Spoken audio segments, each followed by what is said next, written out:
আসসালামু আলাইকুম। সবাইকে স্বাগত জানাচ্ছি আরও একটি নতুন এপিসোডে। তাহলে চলে যাচ্ছি মূল ঘটনাতে। তার আগে সবার কাছে অনুরোধ থাকবে, যারা যারা চ্যানেলটি সাবস্ক্রাইব করেননি অবশ্যই সাবস্ক্রাইব করে নেবেন। 90 দশকের শেষের দিকের কথা। কোনো এক শীতের সকাল, গ্রাম বাংলার শীত বলে কথা। কনকনে ঠান্ডায় গ্রাম বাংলা তখন কাঁপছে।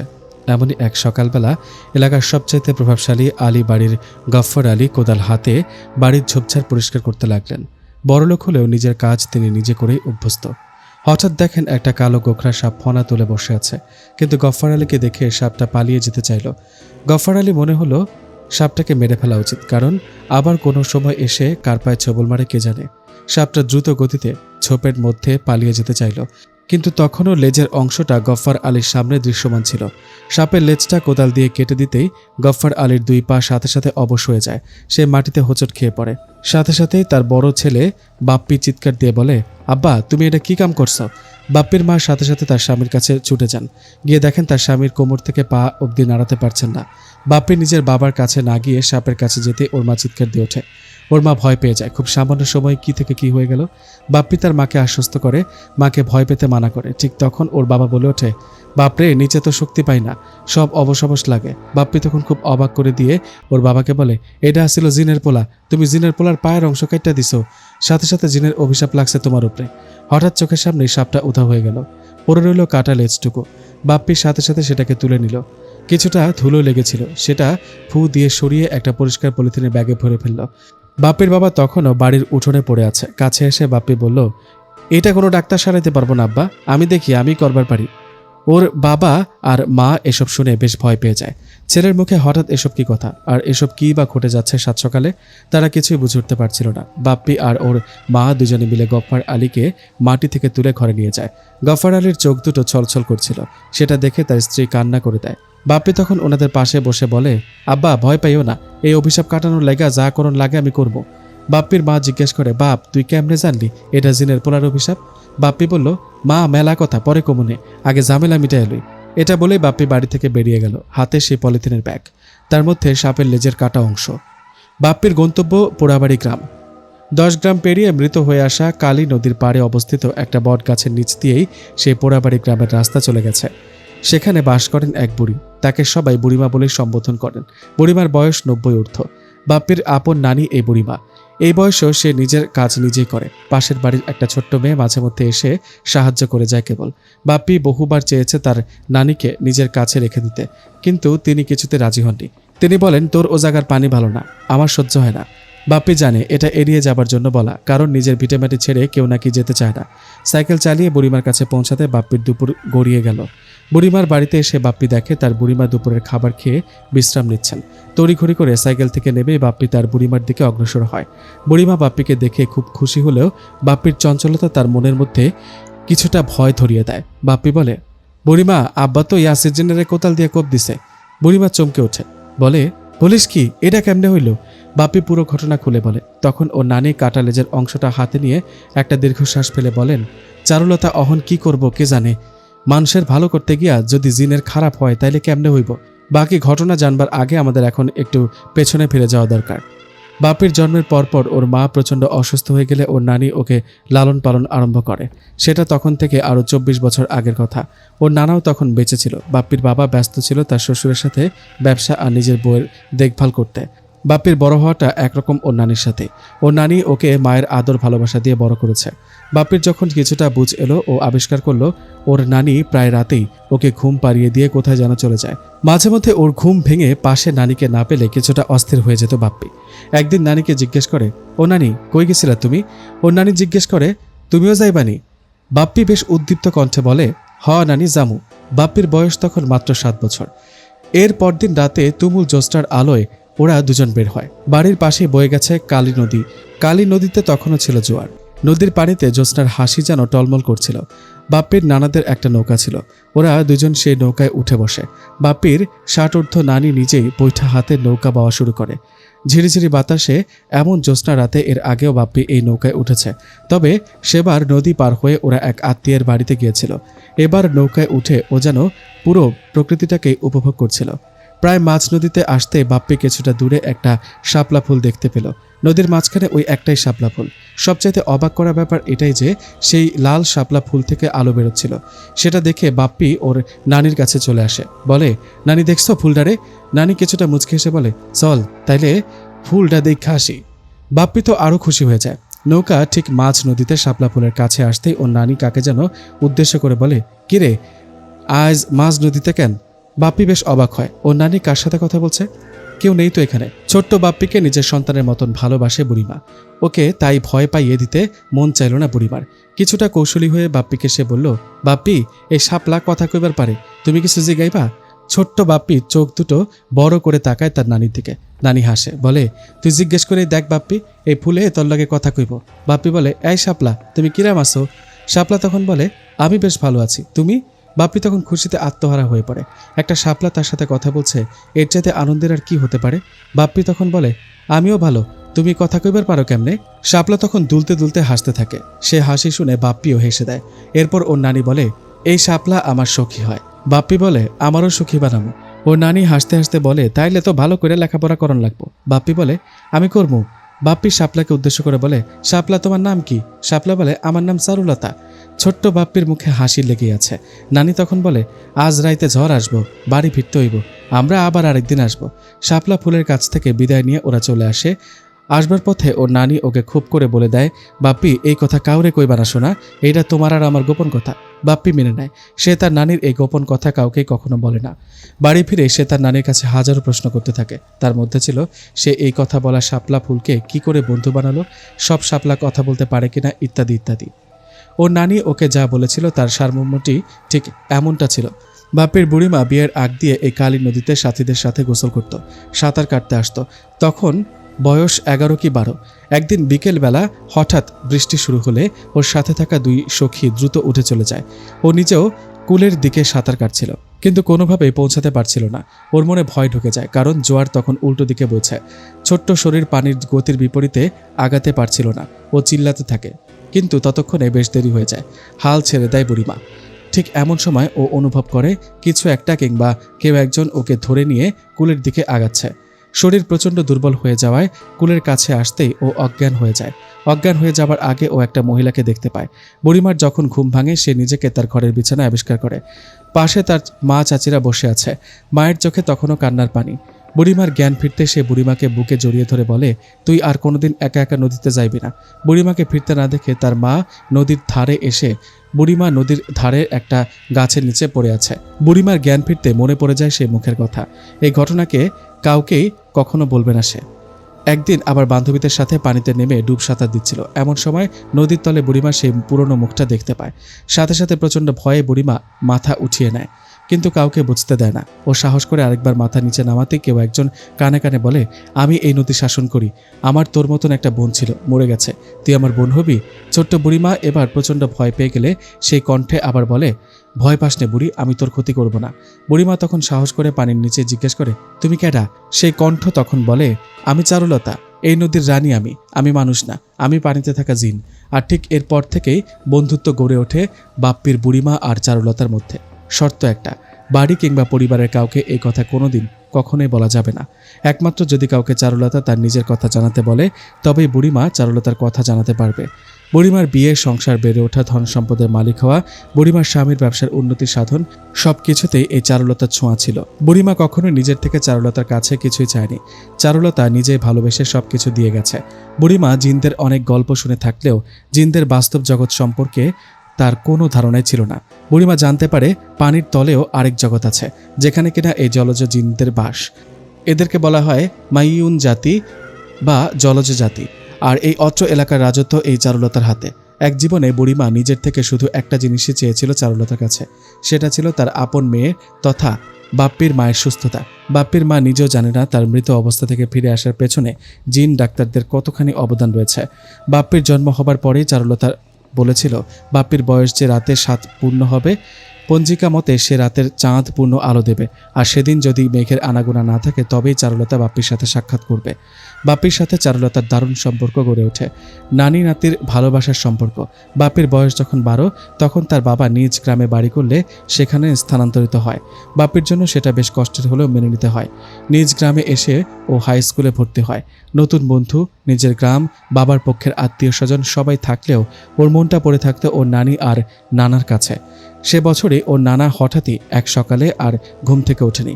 ওর নানি একরকম একা হয়ে গেলেও নিজের ভিটে মাটি ছেড়ে অন্য কোথাও যায়নি। বাপ্পি বৃহস্পতিবার স্কুল শেষ করেই বই খাতা নিয়ে চলে যেত নানির কাছে, চারুলতার কাছে।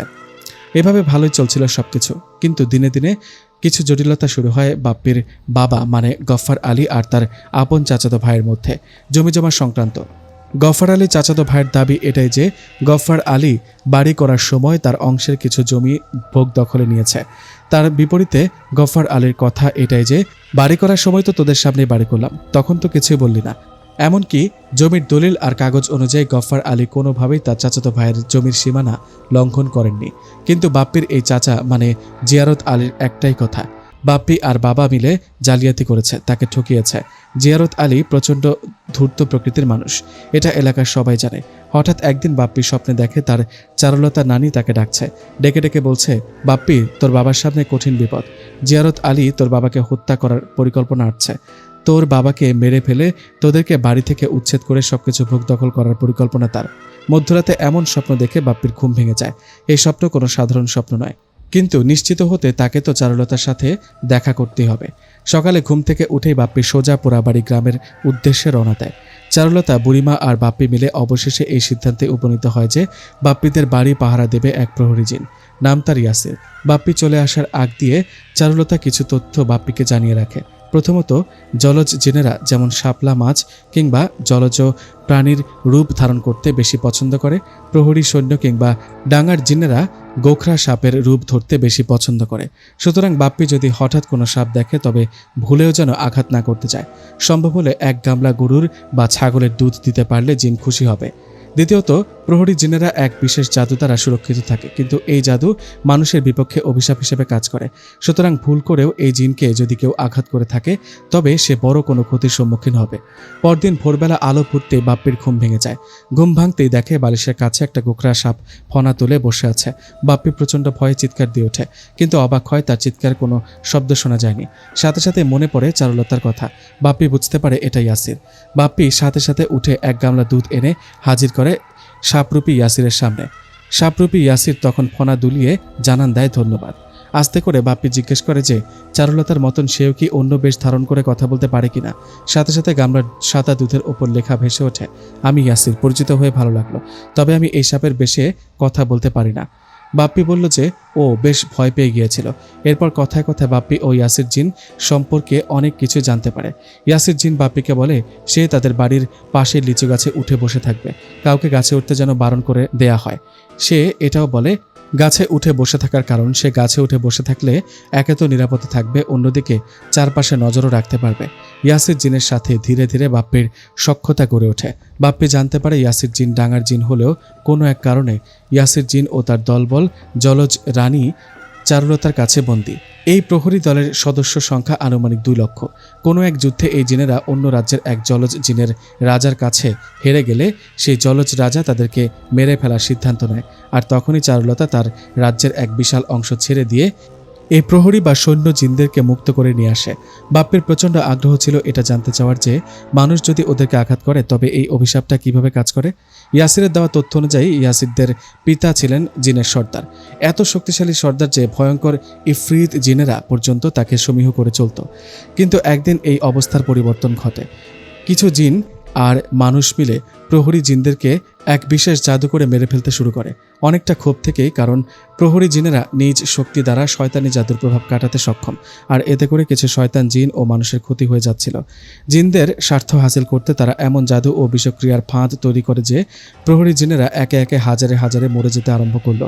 যেহেতু প্রহরী জিনেরা জাদু কাটাতে সক্ষম, জাদুর বিপরীত জাদু করতে সক্ষম, অল্প কিছুদিনের মধ্যেই তারা এই সুরক্ষা বলয় সৃষ্টি করে ফেলে। যেখানে কোনো জিন যদি প্রহরী জিনদেরকে আঘাত করতে যায় সেক্ষেত্রে তারা পাথরে পরিণত হবে।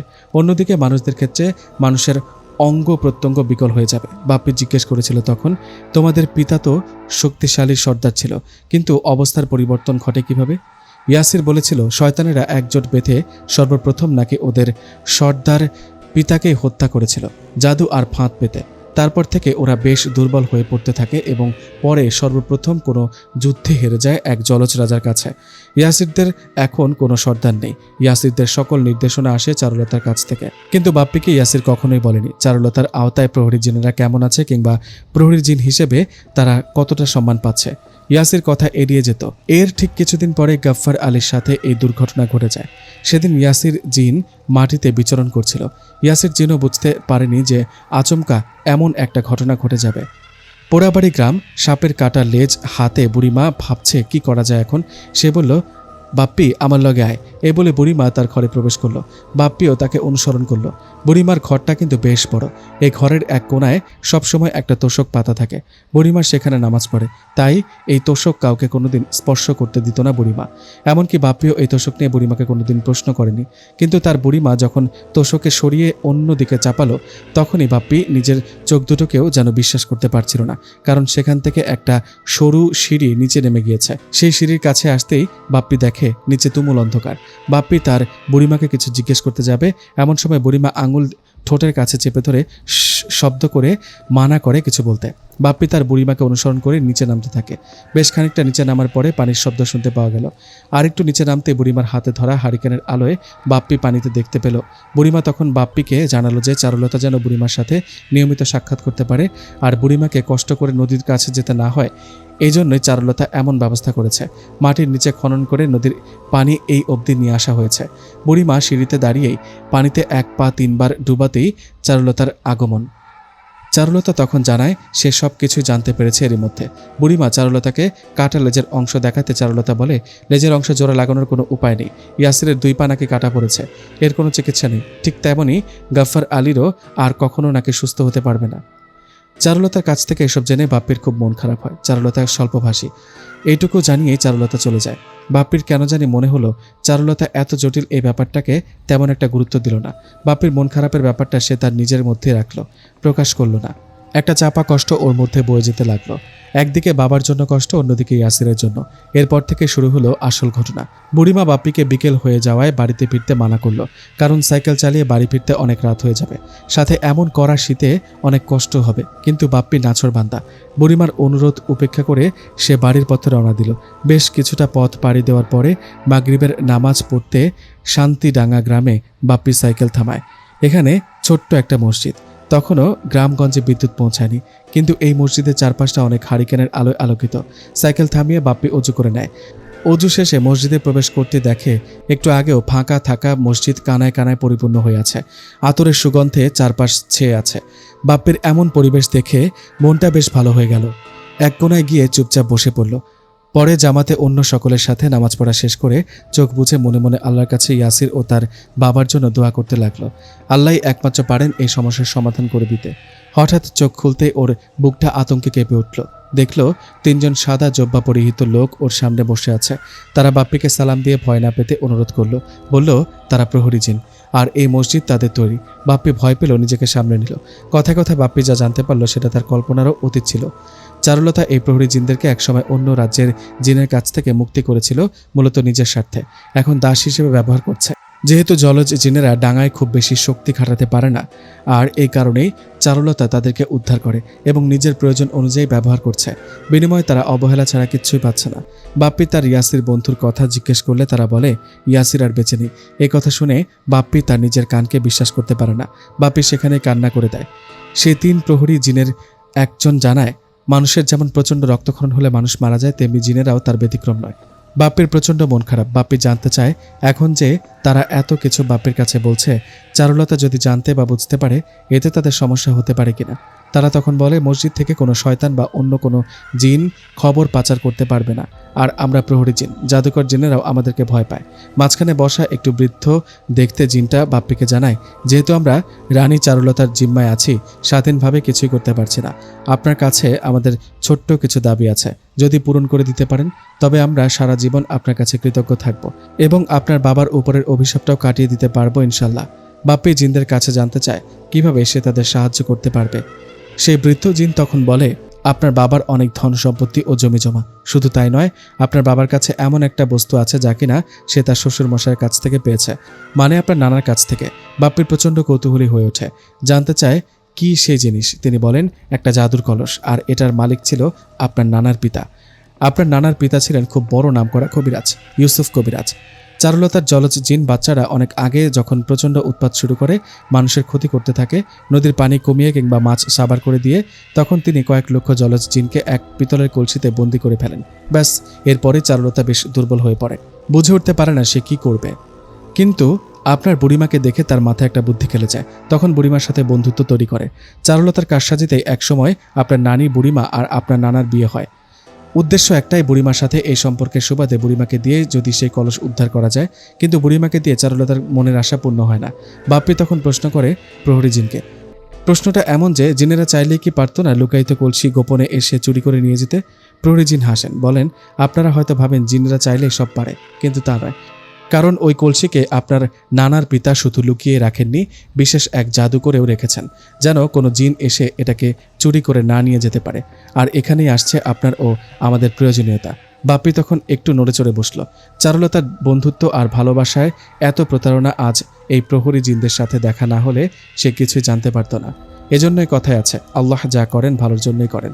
প্রহরী জিন বললেন, আপনার নানার বাবা এই কলসি আপনার নানার কাছে হস্তান্তর করলেও আপনার নানা আপনার পিতার কাছে হস্তান্তর করেন, কারণ আপনি জানেন যে আপনার নানা আর আপনার বাবার মধ্যে সম্পর্কটা বেশ ঘনিষ্ঠ ছিল।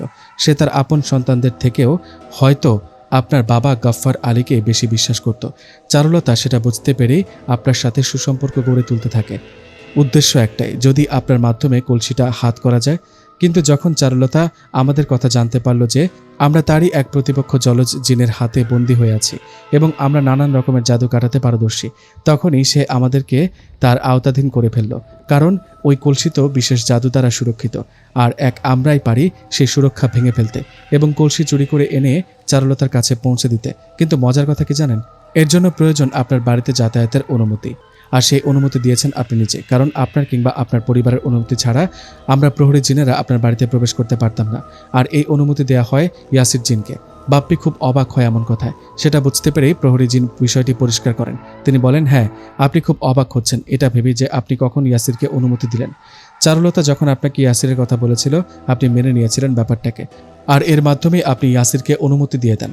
এখন যেটা বলবো সেটা শুনলে তো আপনি আরও বেশি কষ্ট পাবেন।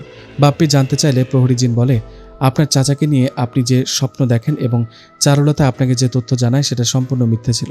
মূলত এই ঘটনা সাজানো হয়েছিলই আপনার বাড়িতে ইয়াসিরকে ঢোকার সুযোগ করে দিতে। ইয়াসিরের কাজ এটাই ছিল, সে তন্ন তন্ন করে বাড়িতে কলসিটাকে খুঁজে বেড়াবে। কিন্তু আপনার বাবা গফফার আলী চারুলতার এই পরিকল্পনা ভেস্তে দিয়েছেন আপাতত। বাপ্পি প্রচণ্ড রাগে ফুঁসতে থাকে। এমন প্রতারণা সে মেনে নিতে পারে না। সে জিজ্ঞেস করে, এখন আমি কেমনে আপনাকে সাহায্য করবার পারি? প্রহরী জিন বলেন, চারুলতার সাথে আমাদের চুক্তি হয়ে আছে। আমরা যদি এই কলসি তাকে উদ্ধার করে এনে দিতে পারি, তবেই সে আমাদেরকে এই দাসত্ব থেকে মুক্তি দেবে। এখন আপনি আপনার তরফ থেকে যদি এই কলসি খুঁজে দিতে পারেন, তবেই আমরা সামনে এগোতে পারবো। আপনি কলসি খুঁজে দিলে আমরা চারুলতাকে দিয়ে দেব ঠিকই, কিন্তু মুক্তি পাবার পরেই আমরা ওদের বিরুদ্ধে যুদ্ধ ঘোষণা করব। আমরা এরই মধ্যে নিজেদেরকে গুছিয়ে নিয়েছি। চারুলতা আমাদের পিঠ দেওয়ালে ঠেকিয়ে দিয়েছে। বাপ্পি বলে, সে এই কলসি ঠিকই খুঁজে দেবে, কিন্তু বিনিময়ে আজ বাড়িতে পৌঁছানোর পরেই যেন সে তার বাবাকে সম্পূর্ণরূপে সুস্থ দেখতে পায়। প্রহরী জিনেরা বাপ্পির কথা মেনে নেয়। বাপ্পি মসজিদ থেকে বেরিয়ে সাইকেলে চড়ে। তখন একজন প্রহরী জিন মসজিদের ভেতর থেকেই দাঁড়িয়ে ওকে উদ্দেশ্য করে বলে, আপনি গিয়ে আপনার বাবাকে সুস্থ দেখতে পারবেন ইনশাল্লাহ। আর একটা কথা, ইয়াসির আপনাদের বাড়ির আশপাশ তন্ন তন্ন করে খুঁজেও কোথাও কলসি পায়নি। ঘরের মধ্যে কোথাও নাকি ছিল না, তার মানে সেটা হয়তো বিশেষ কোথাও লুকায়িত অবস্থায় রয়েছে। আরও বলে, আপনার সাথে একজন সঙ্গী হিসেবে পাঠালে খুব ভালো হতো, কিন্তু তাতে করে সম্ভাবনা আছে যে চারুলতার কানে কথা চলে যেতে পারে। তাই তো আমি মসজিদের ভেতর দাঁড়িয়ে কথা বলছি। এই নেন ধরুন। বলেই প্রহরী জিন একটি লাঠি ছুঁড়ে দিল বাপ্পির দিকে আর বলল, এটির সাথে থাকলে কেউ আপনাকে ক্ষতি করতে পারবে না, আপনি সাবধানে যেতে পারবেন। বাপ্পি আবার বাড়ির দিকে রওনা দিল। যেতে যেতে ওর মাথায় নানান প্রশ্ন ঘুরপাক খেতে লাগলো। সবচাইতে বড় প্রশ্ন এটাই ছিল যে বাপ্পি কাকে বিশ্বাস করবে, প্রহরী জিনদেরকে নাকি এতকাল ধরে আপন ভেবে আসে চারুলতাকে? বাপ্পির মন কেন যেন খুব বলছিল যে প্রহরী জিনেরা মিথ্যা বলেনি, তাদের প্রত্যেকটা কথার পেছনে যুক্তি আছে। বাড়ি ফিরলেই বুঝতে পারবে আসলেই প্রহরী জিনেরা সত্যি বলছে নাকি মিথ্যা বলছে। সেই একই 10 গ্রাম পেরিয়ে বাপ্পি যখন নিজ বাড়িতে পৌঁছালো, ওর বাবাকে বারান্দায় দাঁড়িয়ে থাকতে দেখে ও প্রচণ্ড খুশি হয়ে কোনো রকম সাইকেল রেখে বাবাকে জড়িয়ে ধরল। ওর বাবাও ওকে দেখে বেজায় খুশি, কারণ গফফার আলী তার সন্তানকে অনেক ভালোবাসে। সে বাপ্পির জন্য অস্থির হয়েছিল। গফফার আলী বলল, হঠাৎ মাগরিবের নামাজ পড়ে আল্লাহর রহমতের জন্য আল্লাহরে ডাকছি, আর শরীরের নিচের বল ফিটা পাইছি। বাপ, তুই কইছিলি? বাপ্পি বলে, অহন মেলা খুঁতে লাগছে, পরে সব কমনে, কিন্তু আল্লাহর অশেষ রহমত তুমি সুস্থ হইয়া গেছ। প্রহরীজিনেরা তাদের কথা রেখেছে দেখে বাপ্পি প্রচণ্ড খুশি হয়, বুঝতে পারে তারা আসলেই হয়তো আল্লাহ ভীরু জিন। সেদিন রাতে বাপ্পি প্রচণ্ড ক্লান্তিতে বিছানায় শরীর এলিয়ে দিল। বাবাকে সুস্থ দেখে চাপটা কিছুটা কমলেও চারুলতার এই ছলচাতুরির কথা জানতে পেরে ওর মনটা একটুও ভালো নেই। ওর মনে একটা বিশাল প্রশ্ন রয়ে গেছে, সেটা মাথা থেকে সরছেই না। আর সেটা ছিল, একদম শুরুতে চারুলতার পরিকল্পনা ছিল বাপ্পির নানি মানে বুড়িমার মাধ্যমে জাদুর কলসি উদ্ধার করা, কিন্তু চারুলতার নাকি মনের আশা পূর্ণ হয় না বুড়িমার মাধ্যমে। কিন্তু কেন? তার মানে কি ওর বুড়িমার সবকিছু সম্পর্কে অবগত? বুড়িমার প্রতি বাপ্পির এই প্রথম কিছু সন্দেহ তৈরি হয়। এরপর এটা সেটা ভাবতে বাপ্পি ঘুমের দেশে চলে গেল। এতটাই গভীর ঘুমে ছিল যে ভোরবেলা মসজিদের আজানটাও ও বুঝতে পারেনি। সকালে ঘুম ভাঙতেই বাপ্পি তড়িঘড়ি করে অজু করতে চলে গেল। শুনশান নীরব শীতের ভোরবেলা, চারিপাশ কুয়াশায় ঢাকা। ঘরে ফিরে খাটের নিচ থেকে পাটি বের করতে গিয়ে খেয়াল করলো সেটা খাটের মাঝ বরাবর ঢুকে আছে, কারণ বাপ্পি বাড়িতে খুব একটা নামাজ পড়ে না। মসজিদে গিয়ে পড়তেই সে স্বাচ্ছন্দ্য বোধ করে। কিছুটা উপর হয়ে খাটের নিচে মাথাটা ঢুকাতে ও খেয়াল করলো কেমন কান্নার শব্দ আসছে কোথা থেকে। বুঝে উঠতে পারল না বাপ্পি। বাইরে এই শীতে বিড়াল কান্না করছে না তো, কিন্তু এত সকাল করে বিড়ালের কান্না, ব্যাপারটা মানতে বেশ কষ্ট হচ্ছিল বাপ্পির। হঠাৎ খেয়াল করলো মাথাটা উঁচু করতে কান্নার শব্দ কমে যাচ্ছে, আবার মাথা মেঝের কাছাকাছি আনতেই কান্নার শব্দ বেশি শোনা যাচ্ছে। বাপ্পি এবার ব্যাপারটা বুঝতে পেরে ঠান্ডা মেঝেতে কান চেপে ধরল। ও স্পষ্ট বুঝতে পারলো মেঝের নিচ থেকেই কান্নার শব্দ আসছে। এদিকে নামাজের দেরি হয়ে যাচ্ছে দেখে বাপ্পি নামাজ পড়ে নেয়। নামাজ শেষ করে আবার মেঝেতে গিয়ে কান পাতে। কিভাবে এমন কান্নার শব্দ আসতে পারে সেটা বাপ্পির মাথায় ঢোকে না। আরেকটু সকাল হবার অপেক্ষায় ছিল বাপ্পি। বাবা ঘর থেকে বেরিয়ে আসতেই বাপ্পি তার বাবাকে ঘরে ডাকে।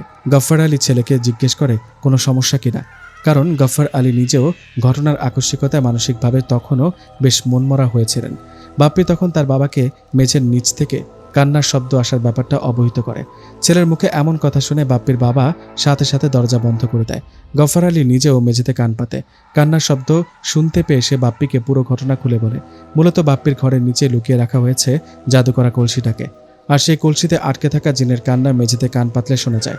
ঠিক সকালের এই সময়টাতে বাপ্পি যে এত দ্রুত কলসির খোঁজ পেয়ে যাবে সেটা সে কল্পনাও করতে পারেনি।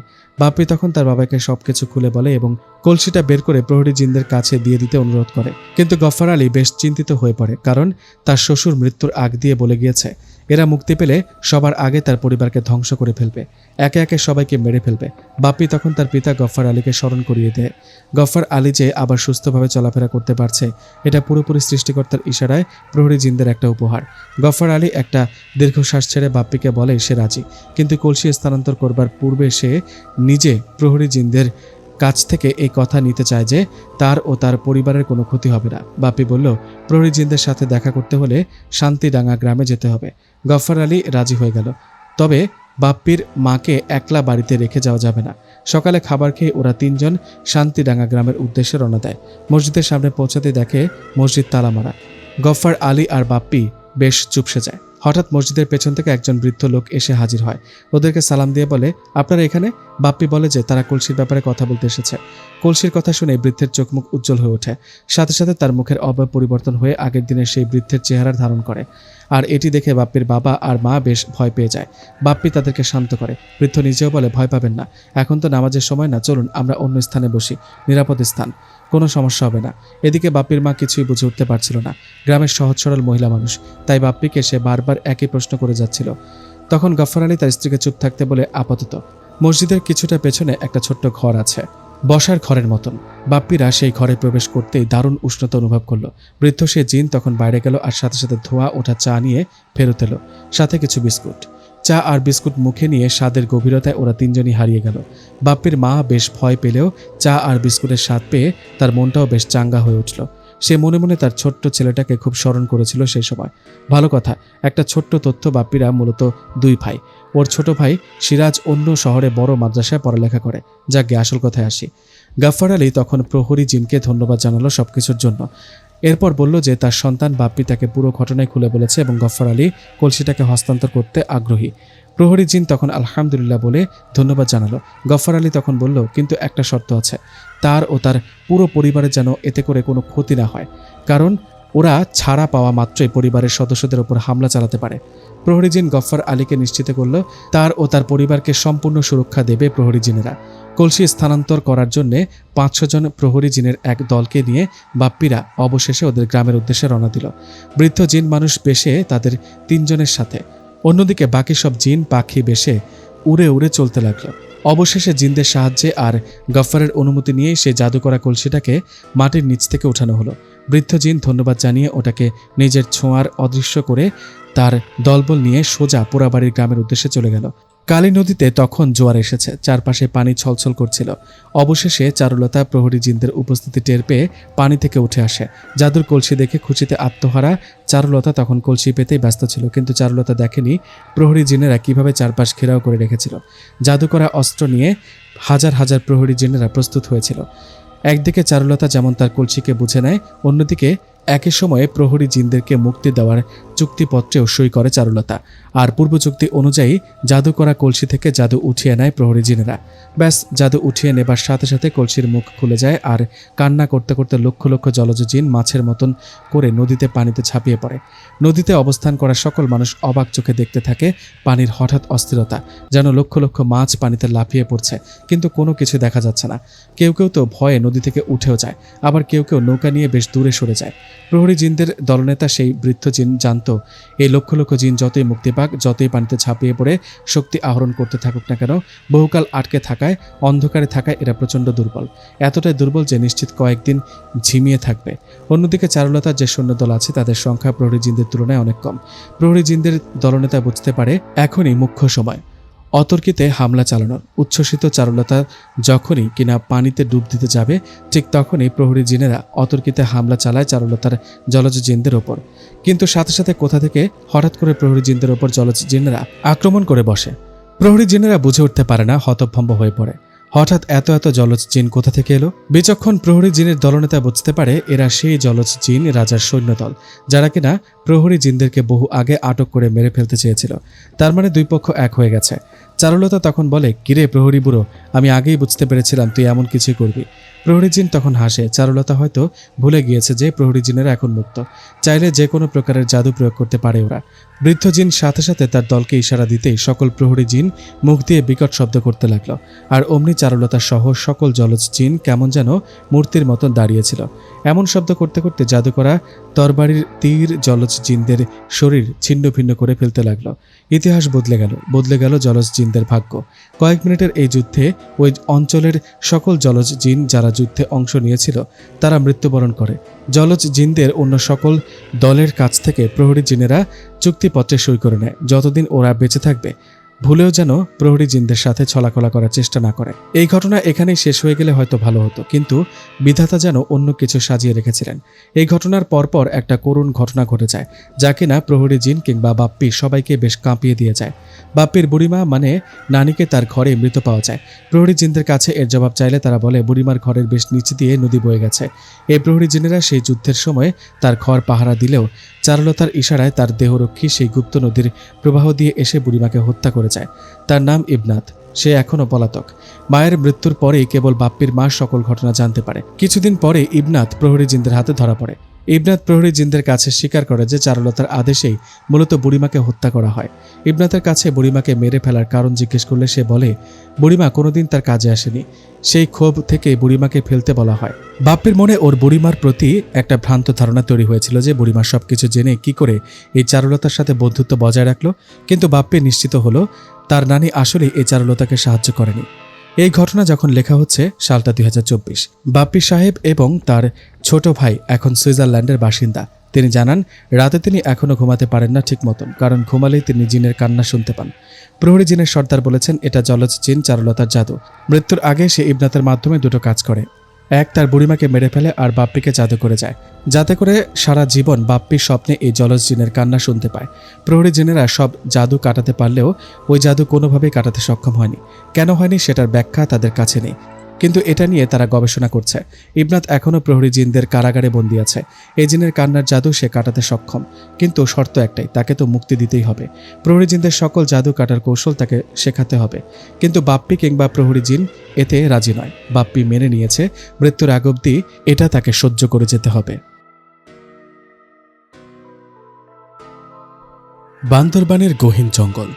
আমি তখন সেনাবাহিনীতে কর্মরত।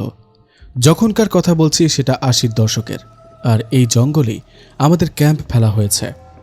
পরিবার থেকে দূরে থাকতে থাকতে অনেকটা অভ্যস্ত হয়ে পড়েছি। সাথে আছে প্রিয় বন্ধু নাবিল।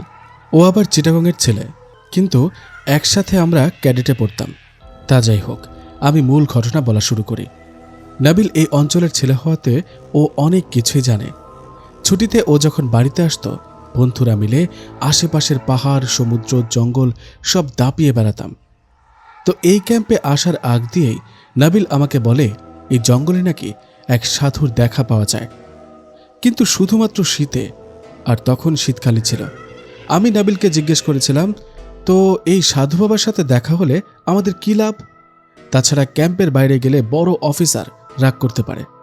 নাবিল জবাব দেয়, আর দূর, খেয়ে যাচ্ছে কাউকে জানিয়ে, আমরা তো যাব রাতে, সবাই ঘুমিয়ে গেলে। আর লাভের কথা বলছিস? আসলে ছেলেবেলা থেকেই আমার খুব জিন দেখার স্বাদ। নাবিলের কথা শুনে আমিও বলি, হ্যাঁ আমারও তাই। ক্যাডেটে থাকতে আমরা কত কাহিনী করতাম আর শুনতাম এই জিন নিয়ে। ওর কাছে জানতে চাই সাধুর কাছে জিন আছে কিনা। নাবিল বলে, সঠিক জানি না জিন আছে কিনা, কারণ শোনা কথা, বড় কথা এটাও জানি না তিনি এখনও এখানে আসেন কিনা কিংবা বেঁচে আছেন কিনা। নাবিলকে জিজ্ঞেস করি, তুই কিভাবে এই সাধুর খবর পেয়েছিস? ও বলে, আরে আমাদের ক্লাসের মন্টু ছিল না, মনে পড়ে? বলি, হ্যাঁ মনে পড়ে। ও তো এখন নৌবাহিনীতে সাগরে সাগরে ঘুরে বেড়াচ্ছে। নাবিলও মাথা নাড়ে, বলে, হ্যাঁ এই মন্টুর বাড়ি বান্দরবানে, জানিস কিনা জানি না, তো ওর দাদার বন্ধুই সাধু বাবা। আবার আমার একবার দেখার স্বাদ হয়েছিল জীবনে। উনি জাদু করতে জানেন, আর যতদূর জানি জাদু করতে জিনের সাহায্য লাগে নাকি। আসলে মন্টুর দাদিকে নাকি একবার জিনে আসর করা শুরু করেছিল, তো ওই সাধু বাবাই ওনাকে বাঁচিয়েছিলেন।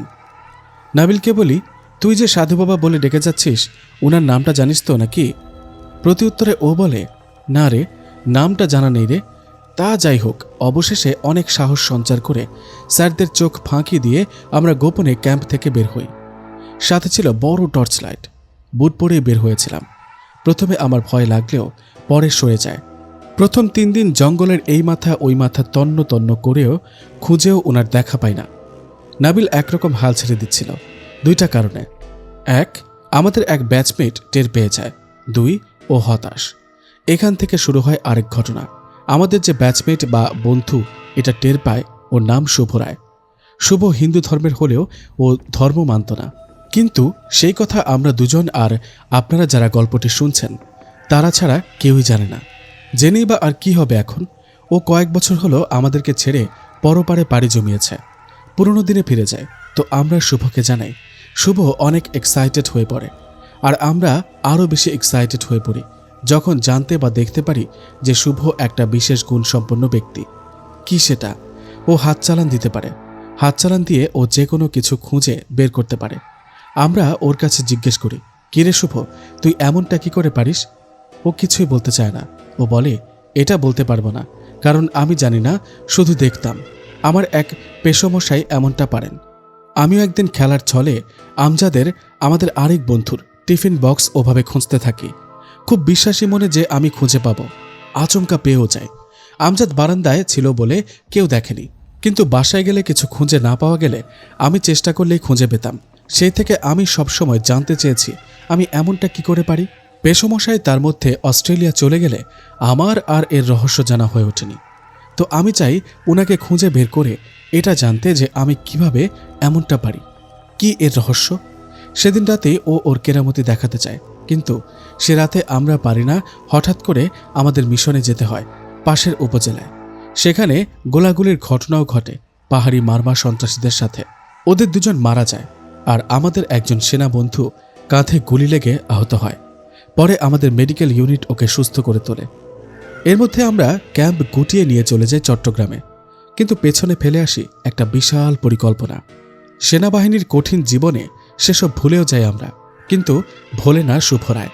দেখতে দেখতে একটা পুরো বছর পার হয়ে যায়। আমাদেরকে ছুটি দেওয়া হয়। ছুটিতে যাবার আগে শুভ আমাকে আর নাবিলকে প্রস্তাব দেয় সেখানে যাবার, কিন্তু আমরা ওকে বলি এটা তো এই মুহূর্তে সম্ভব না, কারণ পাহাড়ি সন্ত্রাসীদের দখলে জায়গাটা। তাছাড়া ওরা যখনই আমাদের চুলের ছাট দেখবে, এমনও হতে পারে যে দেখার সাথে সাথে গুলি করে মেরে ফেলতে পারে।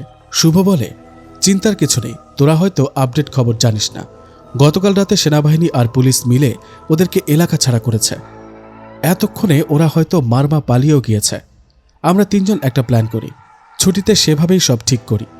বাড়িতে তখনও জানে না ছুটি কবে, তাই তিনজনই সাধু বাবার খোঁজে নেমে গেলাম। যে জঙ্গলে ক্যাম্প পেতেছিলাম সেখানে যাই আমরা, তবে এবার দিনের বেলা। আশেপাশে কয়েকটা বাড়ি আছে, সারাদিন খুঁজেও পাই না আমরা। দিনের বেলা কি আর রাতের বেলা কি, জঙ্গলের মধ্যে সব অন্ধকার। কতটা ঘন আর গভীর হলে এমন হয়। অবশেষে শুভ বলে যে সে হাত চালান দিয়ে উনাকে বের করবেন। জীবনে প্রথম দেখলাম হাত চালান দেয়া। ও হাত সামনে করে চলতে থাকে, দেখে মনে হয় যে ওর হাত ধরে কেউ টানছে। অবশেষে একটা বাড়ির পাশে এসে আমরা থামলাম। শুভ বলে এখানে হয়তো উনি থাকেন। আমার হাত কোনোদিন ভুল কিছু বের করেনি, তাই আশা করি এখানেই হয় এই বাড়ি কিংবা ওই বাড়িতে উনি থাকেন। নাবিল বলে এতদিন তাহলে জঙ্গলের মধ্যে ফাও ঘোরাঘুরি করেছি, এই আর কি।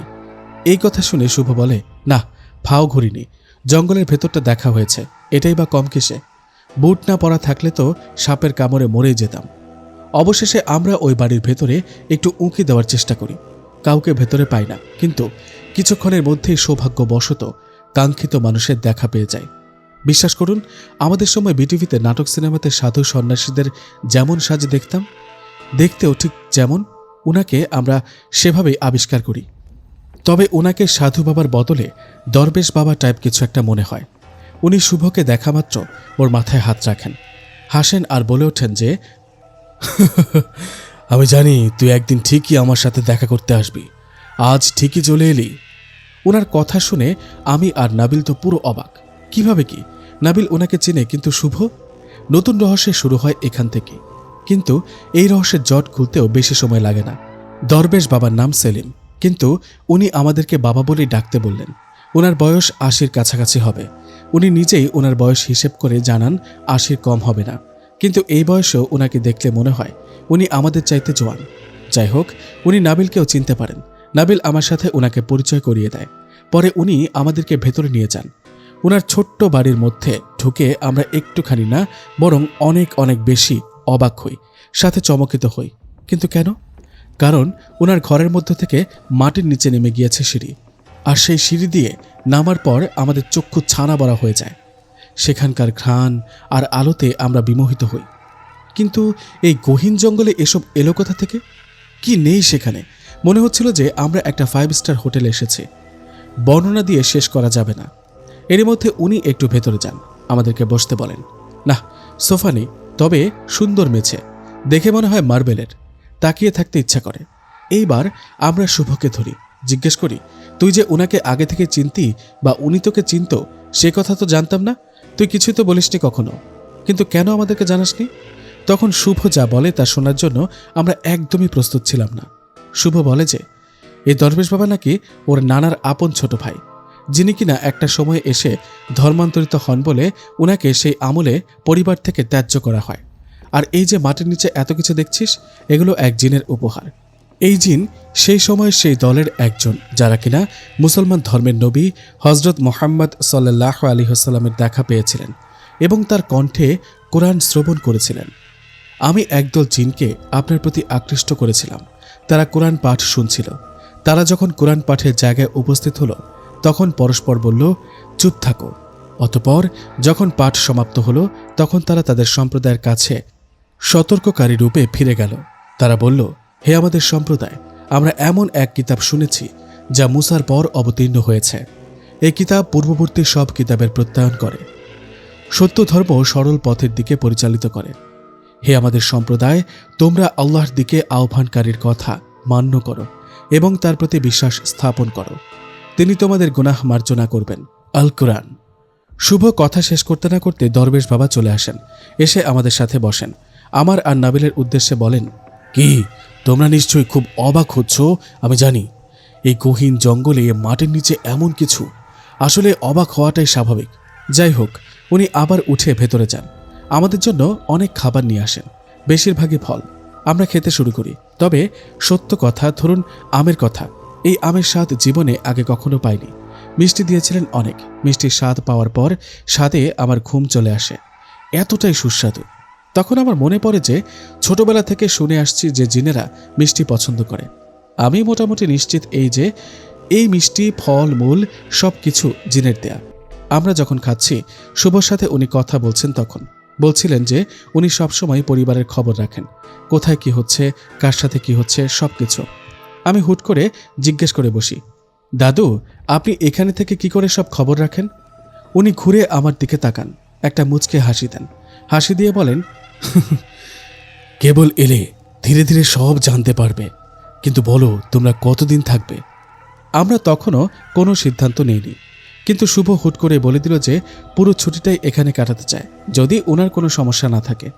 আমি আর নাবিল ওর এমন হঠকারিতায় খুব রেগে যাই। আরে বাবা, তোর না হয় না হয় তুই থাক, কিন্তু আমাদের তো পরিবারের সাথে সময় কাটাতে হবে। এমনটা যখন ভাবছি, শুভই আমাদের জিজ্ঞেস করে, কিরে তোরাও থাকবি তো নাকি? আমি বলি, এখনও নিশ্চিত না, কারণ বাসায় তো যেতে হবে। বাবা মায়ের সাথে না থাকলে কি চলে? দরবেশ বাবা তখন বলেন, আচ্ছা তোমরা আর সময় নাও, যতদিন ইচ্ছা থাকো, যেদিন মন টানে চলে যেও, তবে এই দরজা তোমাদের জন্য সব সময় খোলা আছে, থাকবে। আমাদেরকে উনি একটা ঘর দেখিয়ে দেন, যেখানে আমরা থাকবো আর কি। ঘরে ঢোকা মাত্রই শুভকে বলি, তুই একটা পাক্কা শয়তান, তুই এর আগেও এখানে এসেছিস তাই না? মিথ্যা বলবি না। আর ওই যে কি যেন হাত চালান, এইটা একটা ভণ্ডামি তাই না? কারণ চেনা জানা জায়গাতে বা এমনি চলে, সাথে হাত চালানোটা একটা আর্ট, তাই না? শুভ মাথা নিচু করে বলে, না রে বন্ধু, তোরা যা ভাবছিস আসলে তা নয়। এখানে আসার আগে যেটা করেছি সেটা ভান ছিল, কিন্তু বাস্তবে আমার এই ক্ষমতাটা আছে। কিন্তু কখনো আসলে আমার নানাকে বলা হয়ে ওঠেনি, কারণ তাকে সত্যি কথা খুব একটা কাছে পাইনি। আর আগে আসার কথা বলছিস তো, সেটাও অনেক অনেক আগে। আমার বড় খালার বড় ছেলে, মানে আমার আপন খালাতো ভাইয়ের সাথে এসেছিলাম। আসলে প্রথমবার এসে ভয় পেয়ে গিয়েছিলাম, বা বলা যায় যে ঘাবড়ে গিয়েছিলাম। শুভর কথা আমরা বিশ্বাস করি, আর যাই হোক, ও মিথ্যা বলবে না এসব নিয়ে। রাতের খাবার খেতে আমাদের ডাকা হয়। ওহ, একটা কথা তো বলাই হয়নি যে এই দরবেশ নানার বউ আছেন, মানে শুভর নানি আর কি। কিন্তু আমার সন্দেহ হয় যে ইনি মানুষ নাকি পরী। দেখতে অনেক অনেক সুন্দর, আর বয়স যে এত হয়েছে সেটা বোঝাই যায় না। তো নানি আমাদেরকে ডাকতে আসেন। রাজকীয় খাবার দাবার সব টেবিলে। জানি না কখন কখন এসব রান্না হলো।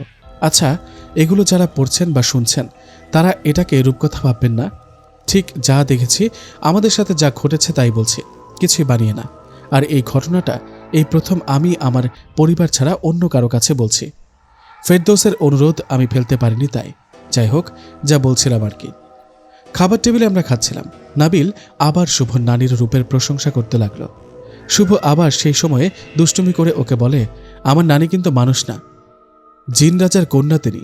নাবিল নানিকে উদ্দেশ্য করে প্রশ্ন করে বসে, আসলে কি তাই নানি? আপনি মানুষ না? নানি ওর প্রশ্ন শুনে বলে, বোকা ছেলে, জিন আর মানুষের বিয়ে হতে পারে না কখনো, এটা অসম্ভব। আমি মানুষ, আমার বাড়ি বরিশালে। আমার বাবা সে আমলের বিখ্যাত কবিরাজ ছিলেন, জিন তাড়িয়ে বেড়ানোর কাজ করতেন। সেই সূত্রে আমার বাবার সাথে শুভর নানার পরিচয়।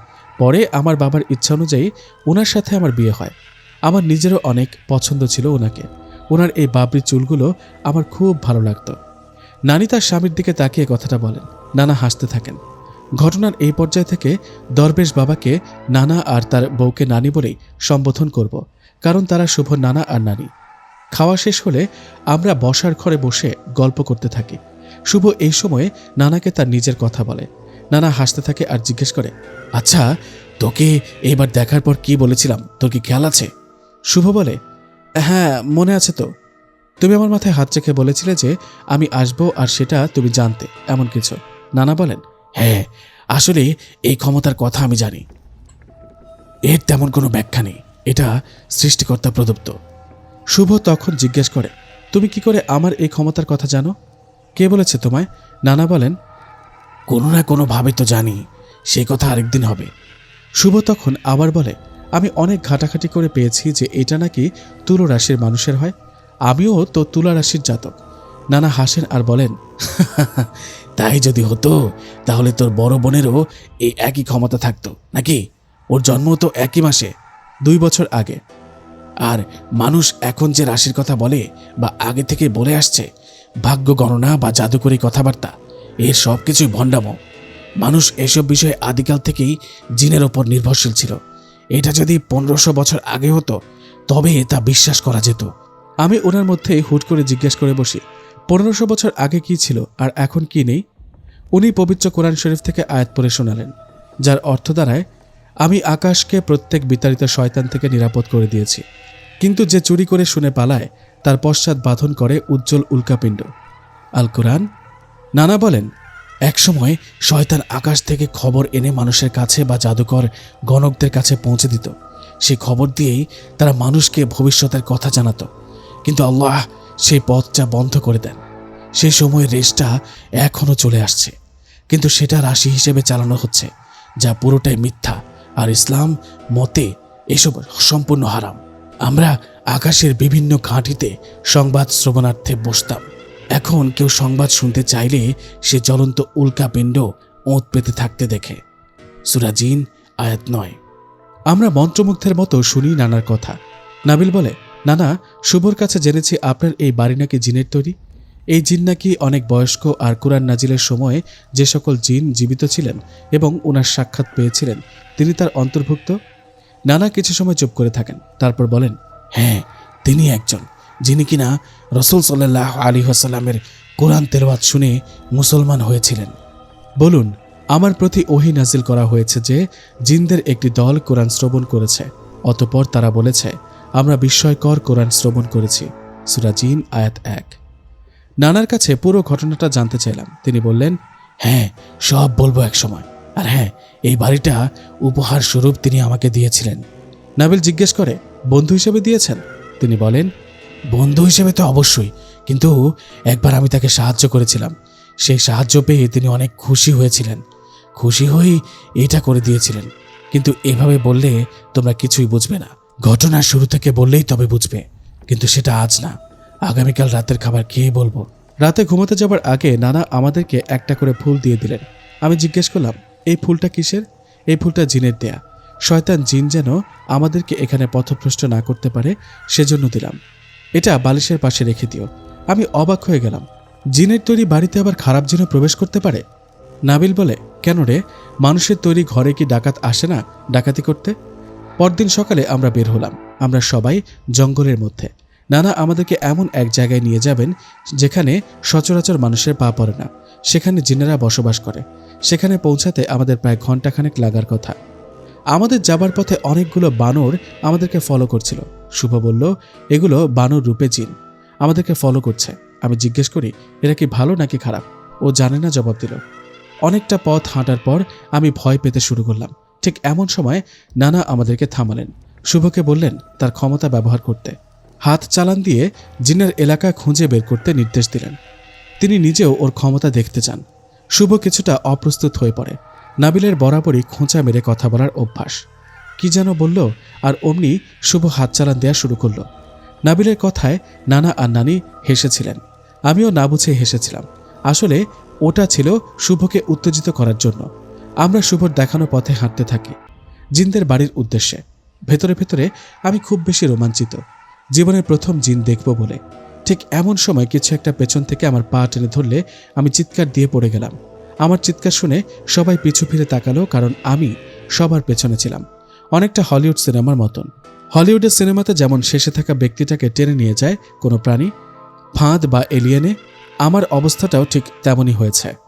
আমার এমন অবস্থা দেখে নানার সাথে সাথে তার হাতে থাকা বোতলের পানি ছুঁড়ে মারল আমার দিকে। সাথে সাথে আমার প্যান্ট টেনে ধরা কিছু একটা খুব দ্রুততার সাথে পালিয়ে গেল। আমি নিজেও দেখতে পেলাম না যে আসলে কিসে আমাকে টেনে ধরেছিল। উঠে দাঁড়ালাম নাবিলের সাহায্য নিয়ে। আচমকা পড়ে গিয়ে পায়ে অনেকখানি চোট লাগে। জিজ্ঞেস করলাম, কিসে আমাকে টেনে ধরেছিল? নানা বলেন, কিসে আবার, শয়তান জিনে। এই কথা শুনে আমার শির দ্বারা বেয়ে যেন হিম প্রবাহ বয়ে গেল। আমি একরকম চিৎকার করে বলে উঠি, কি, ওটা জিন ছিল? নানা হিস করে আমাকে চুপ থাকতে বলে বললেন, শব্দ করো না এখানে, আমরা জিনদের এলাকার খুব কাছাকাছি, আর ওইটা জিন ছিল কিন্তু নিজ অবয়বে না। শয়তানটা কুকুরের রূপ ধরে এসেছিল। জিনেরা রূপ বদল করতে পারে, তবে সাপ, কুকুর, বিচ্ছু এসব হলো ওদের প্রিয় আকৃতি। আমি ওনাকে জিজ্ঞেস করি, কিন্তু আমাকে কেন এভাবে পেছন থেকে টেনে ধরা হলো? নানা বলেন, আমার দুইটা কারণ মনে হচ্ছে। এক, হয় এই জিন অন্ধ, দুই, এই জিন তোমার প্রবেশ পছন্দ করেনি কোনো কারণে। তবে যদি কারণ জিজ্ঞেস করো তবে সেটা আমার অজানা। কিন্তু আর সমস্যা নেই, আমি ওকে যা ছুঁড়ে মেরেছি তাতে ও আর কখনোই কাউকে জ্বালাতে আসবে না। শুভ জিজ্ঞেস করে, কি আছে এ বোতলে যে জিন পালিয়ে গেল বা আর জ্বালাতে আসবে না? নানা জবাবে বোতল দেখিয়ে সবাইকে বলেন, এ বোতলে তেমন কিছুই না, শুধু পানি আছে, কিন্তু যেন তেন পানি না, ঝর্ণা বা টিউবওয়েলের পানি না। এটা হলো আমার জিন বন্ধুর দেয়া পানি, যাতে কিনা ওর ঘ্রাণ টের পাওয়া যায়। তাকে সকল ধর্মের জিনেরা সম্মান করে, ভক্তি দেখায় ও ওনার কথা মেনে চলার চেষ্টা করে। বিশেষ করে মুসলমান জিনেরা তো আরও বেশি মানে, কারণ তিনি একজন সাহাবী জিন। আগে অনেক সাহাবী জিন থাকলেও যুদ্ধে তাদের বেশিরভাগেরই প্রাণ চলে গিয়েছে, তো এই কারণে ওনাকে অনেক বেশি করে সম্মানের চোখে দেখা হয়। আর তার ঘ্রাণ পেয়ে ওই কুকুররূপী জিন যেহেতু চলে গিয়েছে, ও বুঝতে পেরেছে যে আমরা এখানকার অতিথি এবং আমরা ক্ষতিকর নই।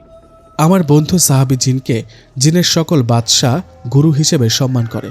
তার স্থান রাজকীয় নিয়ম অনুযায়ীও শ্রেষ্ঠ, বাদশার ওপরে। যাই হোক, নানার সাথে কথা বলতে বলতে আমরা এগোতে থাকি শুভর দেখানো পথে। হঠাৎ করে শুভ থেমে যায়, বলে ওর হাত চলা বন্ধ হয়ে গিয়েছে। নানাও বলেন, আমরা নাকি চলে এসেছি। জিনদের এলাকার কথা চিন্তা করতেই যেমন ঘুটঘুটে অন্ধকার এলাকার কথা ভেবেছিলাম, আসলে এখানে আসার পর সেটা বদলে যায়। বরং দেখি গোল চত্বরের মতো একটা বড় এলাকা, চারপাশে গাছে ঘেরা, কিন্তু গাছগুলো একটু ভিন্ন রকমের। অন্যান্য গাছগুলো থেকে একটু মোটা আর চওড়া, কিন্তু উচ্চতায় খুব ছোট। এই গোল চত্বরের এক পাশ দিয়ে আলো ভেতরে প্রবেশ করছে, যা পুরো গোল ফাঁকা স্থানটাকে আলোকিত করে রাখে। এমন সময় নানা আমাদেরকে গোল চত্বরের মাঝে গোল হয়ে একসাথে হাতে হাত রেখে দাঁড়াতে বললেন। তারপর ওনাকে দেখলাম বিড়বিড় করে কি যেন পড়তে। কিছুক্ষণ পরে তিনি জানালেন যে জিনেরা আজ এখানে নেই, ওরা অন্য রাজ্যে গিয়েছে বিয়ের নিমন্ত্রণে। কি আর করার, আমাদের ফিরে আসতে হয়। আমি আচমকা পড়ে যাবার পর থেকেই অনেকটাই ভীত সন্ত্রস্ত বলা যায়। আসার পথে নাবিল আর শুভর মুখে প্রশ্নের বাণ আসে যেন। নাবিল শুরু করে, আচ্ছা না, এতদিন জানতাম যে জিনেরা নাকি অন্ধকার স্থানেই থাকে, কিন্তু আজ তো দেখলাম যে ওদের ওখানে আলো প্রবেশ করে। ঠিক আমার মনে আসা প্রশ্নটা নাবিল করাতে ওকে মনে মনে ধন্যবাদ জানালাম। নানা প্রতিউত্তরে বলেন, আসলে জিনের মধ্যে প্রকারভেদ রয়েছে। এরপরেও কিছু জিন আছে যারা সূর্যের আলোতে একদমই যেতে পারে না। কিছু মানুষ যেমন আছে সূর্যের আলোতে গেলেই মাথা ব্যথা করে, অ্যালার্জি হয়, ত্বকের সমস্যা হয়, জিনেদের বেলাতেও তাই। জিন তাদের ক্ষেত্রে ব্যাপারটা আরও বেশি যন্ত্রণাদায়ক, কিন্তু এখানে যে জিনদের বসবাস তাদের বেলায় এই সমস্যা নেই। এরপরেই শুভ আবার প্রশ্ন করে, ওখানকার গাছগুলো অমন কেন? নানা বলেন, তোরা কি বোকা নাকি রে? আমরা গেলাম জিনের এলাকাতে, সুতরাং ওখানে ওদের বাড়ি থাকবে, সেটাই কি স্বাভাবিক না? শোন তোরা, ওগুলো ছিল জিনের আবাসস্থল। আর আমি এটাও জানি আমাদের মনে এখন কি প্রশ্ন ঘোরাঘুরি করছে, সেটা হলো এই গাছগুলো যদি মানুষ কখনো কেটে ফেলে বা কাটতে আসে তখন জিনদের কি হবে? আমরা তিনজনই এত অবাক হয়ে যে তা বলার বাইরে। তিনি বলেন, আসলে মানুষের পক্ষে এই গহীন জঙ্গলে আসাটা একরকম দুঃসাধ্য ব্যাপার। তাছাড়া যদি চলেও আসে তারপরেও জিন কখনো তা হতে দেবে না। জিনেরা এক্ষেত্রে মূলত ওই মানুষদেরকে স্বপ্নের মাধ্যমে সতর্ক করে থাকে। আসার পথে আমরা আবারও কয়েকটা বানর দেখি, আমাদেরকে দূর থেকে দেখছিল। শুভ সব জানতার মতো আমাকে আর নাবিলকে বলে, দেখ দেখ, ওগুলো কিন্তু জিন, বানর রূপে আমাদেরকে দেখছে। নানা এই সময় ধমক দিয়ে ওঠেন শুভকে, আর আমাদেরকে বলেন, ওর সব কথায় কান দিস না নানা ভাইরা, ওর কাছে এখন সব জিন মনে হবে। তোদেরকেও অন্ধকারে দেখলে বলবে যে তোরা জিন। আমি, নাবিল আর নানি আমরা সবাই হেসে উঠি নানার মজা করা শুনে। শুভ পুরোই চুপসে যায়। তখন আমাদের ফিরে আসতে আসতে বিকেল হয়ে যায়। আসার পরে সবাই ক্লান্ত থাকাতে ঘুমিয়ে পড়ি। রাতের খাবার খেয়ে আমরা আবার বসি গল্পের আসরে। নানা তার জীবনের ঘটনা বলা শুরু করেন। আমার জন্ম ব্রিটিশ আমলে, তখন আমরা পুরোটাই ভারত। আমার জন্ম সালটা অষ্টাদশ শতাব্দীর একদম শেষে, বঙ্গভঙ্গ এর 5 থেকে 7 বছর আগে হবে। সেই সময়ে সবচাইতে বনেদি হিন্দু পরিবারে, কিন্তু ধর্মটা আমার কাছে বোধগম্য ছিল না। আমার খ্রিস্টান ও মুসলমান বন্ধু যারা কিনা ধার্মিক ছিল, ওদের সংস্পর্শে এসে আমার চিন্তা চেতনায় আমূল পরিবর্তন আসা শুরু করে। এর কারণে পরিবার থেকে অনেক চাপ আসে। কিন্তু আমার মাসি মেয়ে হিসেবেও সে সময় অনেকটা উদার মনা ছিলেন। তিনি কোনো প্রাতিষ্ঠানিক ধর্মে বিশ্বাস করতেন না। আর আমার হিন্দু ধর্ম থেকে দিনে দিনে মন ইসলামের প্রতি ডাইভার্ট হতে থাকে। কিছুদিন আমার পড়াশোনা বন্ধ থাকে কিছু পারিবারিক কারণে। পরে আমি খুব ভালো ফল করে ঢাকা বিশ্ববিদ্যালয়ে ভর্তি হলে ঢাকাতে চলে যাই। সেখানে পরিচয় হয় একজন ইমামের সাথে।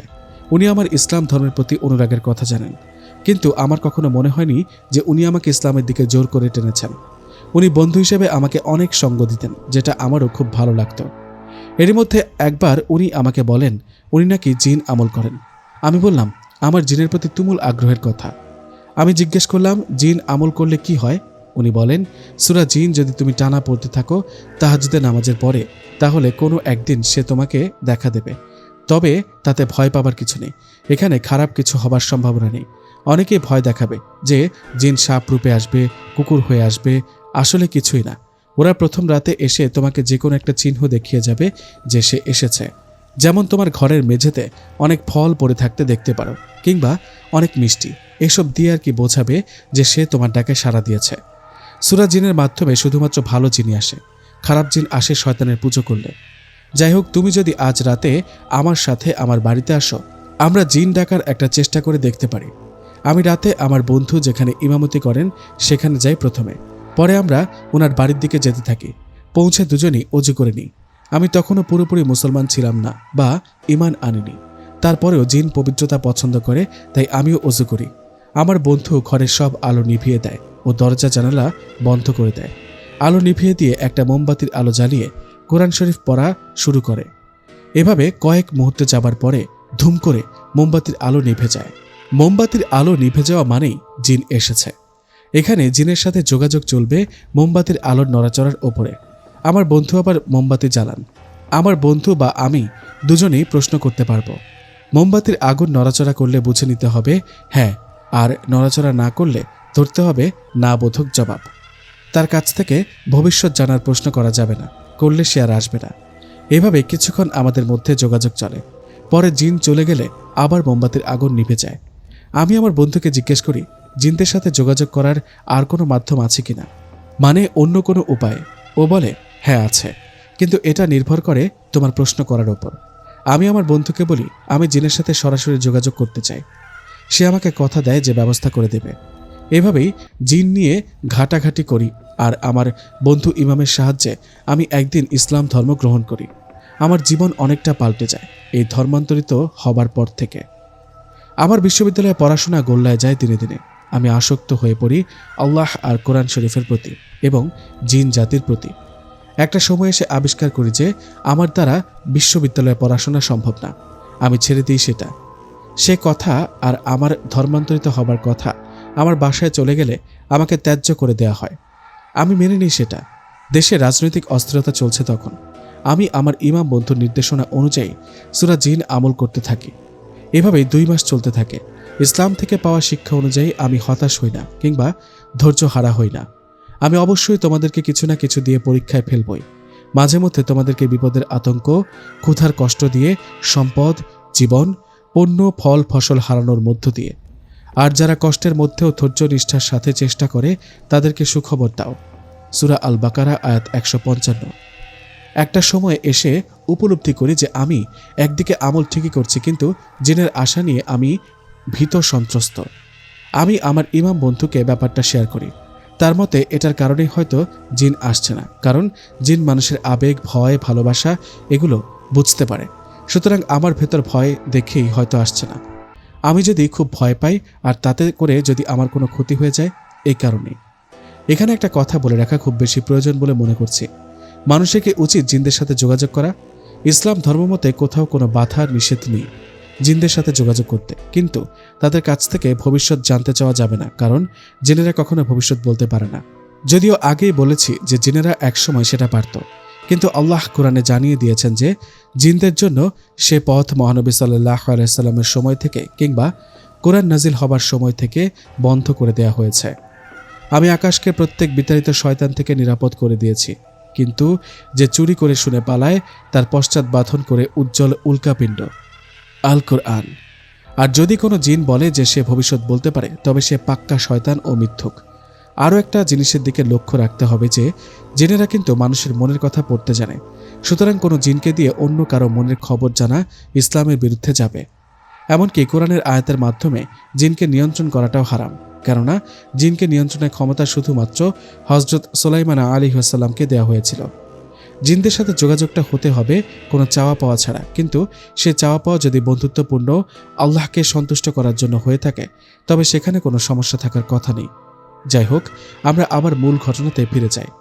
আমি আমার মনকে আরও বেশি শান্ত করি, কিন্তু 3 মাস পার হবার পরেও আমি কোনো জিনের সাক্ষাৎ পাই না। এরই মধ্যে একদিন সন্ধ্যাবেলা এশার নামাজ পড়তে মসজিদের পেছনের দিকে অজু করতে যাই। অনেক মুসল্লির ভিড়, তার মধ্য থেকে একজন আমার পাশে এসে বসেন। বয়স 60-এর কম হবে না বুঝতে পারি। এসে হাসি দিয়ে একটা সালাম দেন এবং অজু করা শুরু করেন। তার শরীর থেকে যে সুঘ্রাণ আসছিল তা আমি আমার জীবনে আর কখনো পাইনি। আমার অজু তখনও শেষ হয়নি। তিনি হাসি মুখে আমার দিকে তাকিয়ে বলেন, তোমার অজুতে একটুখানি ভুল আছে, আমি কি সেটা শুধরে দিতে পারি? আমি বলি, হ্যাঁ অবশ্যই, আমি নতুন মুসলমান, আমার ভুল ত্রুটি থাকবে, সেটাই স্বাভাবিক। তারপর তিনি আমাকে পুরো অজুটা করে দেখান। আমি সেভাবে আবার অজু করি। উনি এতটাই সুন্দর যে ওনার দিকে তাকিয়ে থাকতে ইচ্ছে করে। তারপর একসাথে আমরা জামাতে নামাজ পড়ি। নামাজ শেষ হলে উনি আমাকে বলেন, আবার দেখা হবে। এই কথা বলে উনি চলে যান। চাচ্ছিলাম যে আমার ইমাম বন্ধুর সাথে তাকে একটু পরিচয় করিয়ে দিই। আমার ইমাম বন্ধুর নামটাই তো বলা হলো না এখনো। ওর নাম শাহাবুদ্দিন। আমার কাছে নামটা একটু বড় লাগাতে ওকে আমি শাহ বলেই ডাকি। শাহকে পুরো ঘটনাটা খুলে বলি। ও আমাকে বলে, বন্ধু, আমার কেন জানি মনে হচ্ছে যে এই ব্যক্তি কোনো মানুষ না। আমি বলি, তাহলে কি কোনো জিন? ও বলে, হ্যাঁ সেটাই মনে হচ্ছে। সেদিন রাতে আমি স্বপ্ন দেখি ওই ব্যক্তিকেই, আর খুব ছোট স্বপ্ন। আমি ভার্সিটির পাশ দিয়ে হাঁটছি আর ওনার সাথে দেখা। আমি ওনাকে সালাম দিই। সেই হাসি দিয়ে সালামের উত্তর দিয়ে আবার চলে যান আর বলে যান যে আবার দেখা হবে। এরপরই আমার স্বপ্ন ভেঙে যায়। আমি ঘুম থেকে উঠে তাহাজ্জুদের নামাজ পড়া শুরু করি। ততদিনে আমি শাহ এর বাসায় উঠেছি। শাহ এর বড় বাড়ি, খানদানি পুরান ঢাকার মানুষ। আমাকে দেখতে তার বা তাদের পরিবারের কোনো সমস্যা নেই। এরপর অনেক দিন যাবৎ সেই ব্যক্তির খোঁজ আমি পাইনি। আমি বা শাহ আমরা কেউই তখনও নিশ্চিত না যে আসলে তিনি কি মানুষ ছিলেন নাকি জিন ছিলেন। এর মধ্যে পাশের এলাকা থেকে শাহের ডাক পড়ে। ওকে কে একজন ডাকতে এসেছে। কেন? কারণ একটা ছেলে আর একটা মেয়ে ভালোবেসে বিয়ে করে ফেলেছে, কিন্তু মেয়ের মা সেটা চায় না, কারণ ছেলের পরিবার ভালো না। ভালো না বলতে মেয়ের পরিবারের উপযুক্ত না। আর শাহকে ডাকা হয়েছে ওদের সংসার ভাঙানোর জন্য। আমি এসব পাশের ঘর থেকে শুনি। এর ঠিক কিছুক্ষণ পরেই ও আমার ঘরে আসে ওর একটা পাঞ্জাবি নিতে। আমি ঘুমের ভান করে পড়ে থাকি। ও এলে আমি ভান করি যে মাত্র ঘুম ভেঙেছে। আমি ওকে জিজ্ঞেস করি, কোথায় যাওয়া হচ্ছে? ও বলে, এই এক প্রতিবেশী এসেছে, তার সাথে তাদের বাড়িতে যাচ্ছি একটু। জিজ্ঞেস করি, কেন? কোনো সমস্যা? ও আমাকে বলে, না না, কোনো সমস্যা না, তুমি ঘুমাও। আমার মনের ভেতর অশান্তির ঝড় বইতে থাকে, প্রচণ্ড রকমের, বলে বোঝাতে পারবো না। কেন সেটা আপনারা নিশ্চয়ই বুঝতে পারছেন। আমি অস্থিরতায় ঘামতে থাকি। একটা ছেলে আর মেয়ের সংসার নষ্ট করা, সেটার জন্য কালো জাদু বা শয়তানের আশ্রয় নেওয়া লাগে? তবে কি আমার বন্ধু, যে কিনা একজন হাফেজ, একটা মসজিদের ইমাম, আমাকে কোরআন মুখস্থ করাচ্ছে, তিনি একজন কালো জাদুকর, শয়তানের উপাসক? আমি কিছুই ভাবতে পারি না। আমার মাথা নষ্ট হয়ে যাচ্ছে। আমি আমার মনকে প্রবোধ দিই যে আমি যা শুনেছি তা ভুল শুনেছি, কিন্তু সম্পূর্ণ সচেতন অবস্থায় শোনা কিছু কি ভুল হয়? মন আমার ভেতরের আরেকটা মনের সাথে বিদ্রোহ করে বসে। আমি চেপে যাই। কিন্তু সে রাতে তাহাজ্জুদের নামাজ পড়তে উঠলে পাশের ঘর মানে শাহর ঘর থেকে শব্দ শুনতে পাই, বিড়বিড় করার শব্দ। আমাদের দুজনের দুই ঘরের মাঝখানে একটা দরজা। দরজা বন্ধ, শাহ ওর পাশ থেকে বন্ধ করে রেখেছে। আমি কান পাতি, শুনি যে ও কোরআন পড়ছে, কিন্তু শুনতে যেন কেমন লাগছে, অনেক অনেক আলাদা। আর সাথে আরও কী সব বলছে। হঠাৎ করে খেয়াল আসে যে দরজার মাঝে কাঠ জোড়া লাগানোর স্থান থেকে আঠা সরে গিয়ে খুবই হালকা করে ফাঁকা হয়ে আছে। সেখানে চোখ লাগিয়ে দেখার চেষ্টা করি, কিন্তু পারি না। একটা কথা আছে, সত্য কখনো চাপা থাকে না। জানেন তো সকলেই, শাহ যে একজন কালো জাদুকর, আমি সেটা ধরে ফেলি। সেদিন বাসায় আমি একা ছিলাম। ওর বাবা মা ভাই বোন একটা বিয়ের দাওয়াতে যায়, আর ও নিজে তখন মসজিদে। আমি সেদিনই টের পাই কেন ও সচরাচর কাউকে ঘরে ঢুকতে দিত না, আর কেনই বা নিজের ঘর সবসময় তালা দিয়ে রাখত। সেদিন ও ভুলে তালা না দিয়ে চলে গিয়েছিল, আর আমি এমন সুযোগটাই খুঁজছিলাম এতদিন। আমি ওর ঘরে ঢুকি এই আশা নিয়ে যে আমার চিন্তা ভাবনা কিংবা সন্দেহ ভুল প্রমাণিত হবে, কিন্তু তা হয় না যখন ওর খাটের নিচে রক্ত মাখা কোরআন শরীফ খুঁজে পাই। তার সাথে ছিল একটা আয়না আর একটা চিরুনি। এই রক্তমাখা কোরআন শরীফ দেখে আমি আমার চোখের পানি আটকে রাখতে পারিনি, আর বুঝতে পারি যে এই আয়না আর চিরুনি দিয়েই সে সর্বশেষ কালো জাদুটা করেছে। জানি না সংসারটা এখনো ভেঙে গিয়েছে কিনা। আমি তখন এই কালো জাদুর ব্যাপারে খুবই কম জানি, যা জানি সেটা ভাষা ভাষা শাহ এর কাছ থেকে জানা। সেদিন রাতে আমি বাসায় ফিরি না, মসজিদেই পড়ে থাকি। রাত কত হবে জানি না, হঠাৎ আমার পেছন থেকে আমার ঘাড়ে কেউ হাত রাখে। আমি কিছুটা চমকে উঠে পেছনে তাকাই, দেখি সে বৃদ্ধ, সে সুঘ্রাণ। সালাম দিয়ে আমার পাশে এসে বসলেন আর বললেন, বাবা মন খারাপ করেন না, আমি সব জানি কি হয়েছে। এই বলে আমাকে কিছু খাবার দাবার দিলেন। আমি জানি না উনি কিভাবে জানলেন আমার মন খারাপ, আর কিভাবেই বা জানলেন যে আমি সারাদিন না খাওয়া। আমি ওনাকে জিজ্ঞেস করলাম, একটা প্রশ্ন করব, যদি কিছু মনে না করেন। উনি বললেন, থাক, প্রশ্ন করার দরকার নেই, আমি জানি তুমি কি প্রশ্ন করবে। আমি মানুষ নাকি জিন, তাই তো? তবে বলছি শোনো, তোমার আমল বৃথা যায়নি। আমাকে যেভাবে দেখেছ, এটা আমার মানব রূপ। আমার ব্যাপারে ধীরে ধীরে সব জানবে। আমি তোমার অভিভাবক ও বন্ধু হিসেবে পাশে আছি। যতদিন বাঁচব ততদিন থাকব। আর ওই যে বললাম, তোমার অভিভাবক হিসেবে পাশে থাকব, কারণ তোমার পরিবারের এখন আর কোনো স্থান নেই, সেটা আমি জানি। ইসলামের কারণে তুমি তোমার পরিবার ত্যাগ করেছ, কিন্তু আমি তোমার অন্তরে তোমার বাবা মা পরিবারের প্রতি কোনো ঘৃণা দেখতে পাই না। আমি বলি, আপনি কিভাবে আমার মনের খবর জানেন? উনি বলেন, আমি জানি। এবার শোনো, কেন এতদিন তোমাকে দেখা দিইনি বা তুমি যেখানে থাকো সেখানে যাইনি, তার একমাত্র কারণ এই মসজিদের ভণ্ড ইমাম, শয়তানের পূজারী। তুমি যেখানে থাকো সেটা আমার জন্য অপবিত্র, আর আমি সেখানে যেতে পারি না। আমি অনেকবার ভেবেছি স্বপ্নে তোমাকে সব জানাবো, কিন্তু সেটা করিনি। এই জন্য যে আমি চেয়েছিলাম তুমি তোমার বিবেক আর বুদ্ধিকে কাজে লাগাবে, নিজের থেকে ব্যাপারটা বের করবে। এতদিনে করেছ, আর সেদিন তুমি আমার সাথে তোমার বন্ধু শয়তান ইমামটাকে দেখা করিয়ে দিতে চেয়েছিলে। এইটা বুঝেই আমি আগেই চলে গিয়েছিলাম। আমি বলি, এখন আমি কি করব? আমার বন্ধুকে কি সঠিক পথে আনা সম্ভব না? উনি বলেন, না, আমার মনে হয় না। ও শয়তানিতে মজে আছে, আর এসব কাজে ও মোটা অঙ্কের একটা টাকা পয়সা পেয়ে থাকে। ও যে শয়তান ইফরিতের দাসত্ব করে, সে খুবই ভয়ঙ্কর। আর আমার যতদূর মনে হয়, এই ইফরিতের অবাধ্য হলে ওরা শাহকে মেরে ফেলবে।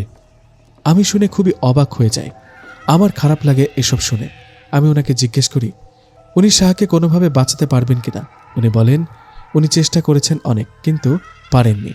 আর যদি ওই ইফরিতের সাথে সরাসরি কিছু করতে হয়, তবে জিনদের একটা গোত্রের সাথে আরেকটা গোত্রের যুদ্ধ বেঁধে যাবে, যা অনেক রক্তপাত ঘটাবে। এরপর উনি আমাকে নির্দেশনা দেন সর্বশেষ করা জাদু নষ্ট করার জন্য, কারণ শাহ নিজেও জানে না যে জাদু ওই দম্পতিকে করা হয়েছে শয়তানের বুদ্ধিতে। তাতে করে শুধু সম্পর্কই নষ্ট না, বরং ওদের একজনের মরে যাবার যথেষ্ট সম্ভাবনা আছে। আমি ওনাকে জিজ্ঞেস করি, কিভাবে জাদু নষ্ট করব? উনি আমাকে একটা কাগজ ধরিয়ে দেন, বললেন, এটা সকালে ফজরের নামাজ পড়ে খোলার জন্য।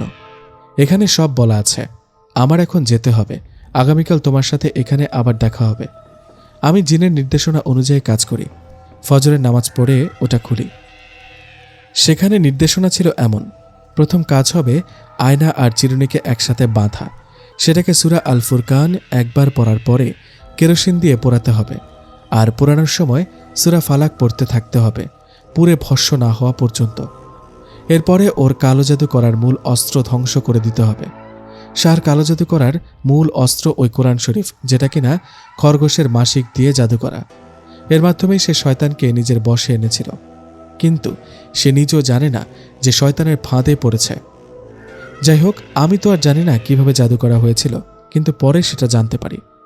এর মধ্যে আমি ওই কোরআন পুড়িয়ে ফেললে ও পুরো বাড়ি মাথায় তোলে। সবার সাথে, এমনকি আমার সাথেও খারাপ আচরণ করে, বলে যে কেউ নাকি ওর ঘর থেকে একটা কিছু চুরি করেছে। সে দোষ সে সকলের ওপর চাপাতে থাকে। আর সেই রাতেই আমি স্বপ্ন দেখি, আমাকে স্বপ্নে বলা হয় বাড়ি ছেড়ে চলে যাবার জন্য, কারণ শাহ শয়তানকে ডেকে জেনে নিবে কে এই কাজ করেছে। আমি স্বপ্নে পাওয়া নির্দেশ অনুযায়ী সকাল হবার আগেই বাসা ছেড়ে চলে যাই। কিন্তু একটা কাজ করি, আমি শাহকে একটা চিঠি লিখে যাই, যেখানে ওকে আমি সব খুলে বলি আর অনুরোধ করি যে সে যেন জাদুর চর্চা ছেড়ে দেয়। মানুষের সাথে এমন প্রতারণা করার অধিকার তার নেই। আমি চলে যাই বরিশালে। জিনের দেওয়া নির্দেশনা অনুযায়ী ওই স্বপ্নেই আমাকে জানানো হয়েছিল যে শাহ কিভাবে এই জাদু করেছিল আর কিভাবে যে ইমাম সেজে গোপনে এসব কাজ করে। মূলত ওই চিরুনি আর আয়না ছিল ওই দম্পতির, যাদের ওপর কালো জাদু করা হয়েছিল। আর সে যে জাদু করে সেটা খুব কম সংখ্যক মানুষই জানে। কেউ যদি এই তথ্য ফাঁস করে দিতে চেষ্টা করে তবে শয়তান তাকে আস্ত রাখবে না। শয়তান শাহ মাধ্যমে মানুষের মধ্যে পাপ ছড়াচ্ছে। এখানে শাহ একটা ভাইরাস। আমি বরিশালে চলে এলাম কবিরাজ শামসের বাড়ি, যিনি মূলত শয়তান জিন তাড়িয়ে বেড়ান। কোনো খারাপ জিন তার কাছে টিকে থাকতে পারে না। আচ্ছা, একটা কথা বলে রাখি এবার, আমি বা আমরা আজও জানি না আমার সাথে যে জিনের পরিচয় হয়েছে, যিনি আমার অভিভাবক হিসেবে পাশে আছেন, তার নাম। আমরা বললাম এই জন্য যে কবিরাজ শামস নিজেও জানে না, আমাদেরকে শুধু বলা আছে সূরা মাউন পড়লেই তিনি যেখানে থাকেন না কেন চলে আসবেন। কবিরাজ শামসের বয়স 50-এর বেশি হবে। বয়স এজন্যই বলছি যে এর মাধ্যমে আপনারা তাকে সহজে কল্পনা করে নিতে পারবেন। সুঠাম দেহি, লম্বা মানুষ, মুখ ভর্তি দাড়ি, বাড়িতে তার স্ত্রী আর একমাত্র মেয়ে। কিছুদিনের মধ্যেই পরিবারের সকলের সাথে মিশে গেলাম খুব সহজেই। আমার বা আমাদের সাথে থাকা জিন যে একজন সাহাবী জিন, মানে যিনি কিনা নবীজি সাল্লাল্লাহু আলাইহি সাল্লামের সাক্ষাৎ পেয়েছিলেন, এই কথা জেনে আমি আকাশ থেকে পড়লাম। শামস কবিরাজ আমাকে বললেন, তুমি কতটা সৌভাগ্যবান সেটা বুঝতে পারছো। সে রাতেই তাহাজ্জুদের নামাজের পরে আমাদের সাথে সাহাবী জিন দেখা করতে আসেন। সেটা ছিল আমাদের জন্য একটা চমক। তার পরিচয় জানার পর আমার মধ্যে তার প্রতি শ্রদ্ধাবোধ ও সাথে করে কিছুটা ভয় বেড়ে যায়। আমি কথা বলতেও কিছুটা ভয় পাচ্ছিলাম, কিন্তু উনি আমার সাথে বন্ধুর মতো কথা বলা শুরু করলে আমি আবার আগের মতো হয়ে যাই। উনি হঠাৎ এভাবে আসার কারণ জানান। কারণটা আমি জেনে আরও খুব বেশি খুশি হই। আমাকে নিজের সম্পর্কে কিছু জানাবেন বলেই দেখা করতে আসা, আর আমার কিছু জানার থাকলে আমিও মন খুলে প্রশ্ন করতে পারবো। সাহাবীজিন বলা শুরু করলেন, আমার জন্ম যীশু খ্রিস্টের জন্মের শতক বছর আগে। আমি তখন তাগড়া যুবক। আমাদের মধ্যে তখন নাস্তিকতার ব্যাপক প্রসার। যদিও কিছু জিন মানুষের মধ্যে এমন তথ্য প্রচার করেছে যে জিন কখনো নাস্তিক হতে পারে না, সেটাও মিথ্যা নয়। একটা নির্দিষ্ট সময় পর্যন্ত জিনদের মধ্যে কোনো নাস্তিকতা ছিল না, কিন্তু সেই দেওয়ালটা ভেঙে যায় আমাদেরই এক গোত্রের মধ্যে শয়তান এক ইফরিত বাদশাহ বা রাজা হিসেবে মনোনীত হলে। আমাদের আদি পিতা ইবলিস, যে কিনা এখনও জীবিত, স্বয়ং তিনি এই কাজে জড়িত ছিলেন, শুধুমাত্র জিনদের মধ্যে নাস্তিকতা ছড়ানোর জন্য। এখন প্রশ্ন হলো, সেই একটা নির্দিষ্ট সময় পর্যন্ত জিনদের মধ্যে কেন নাস্তিকতা ছিল না?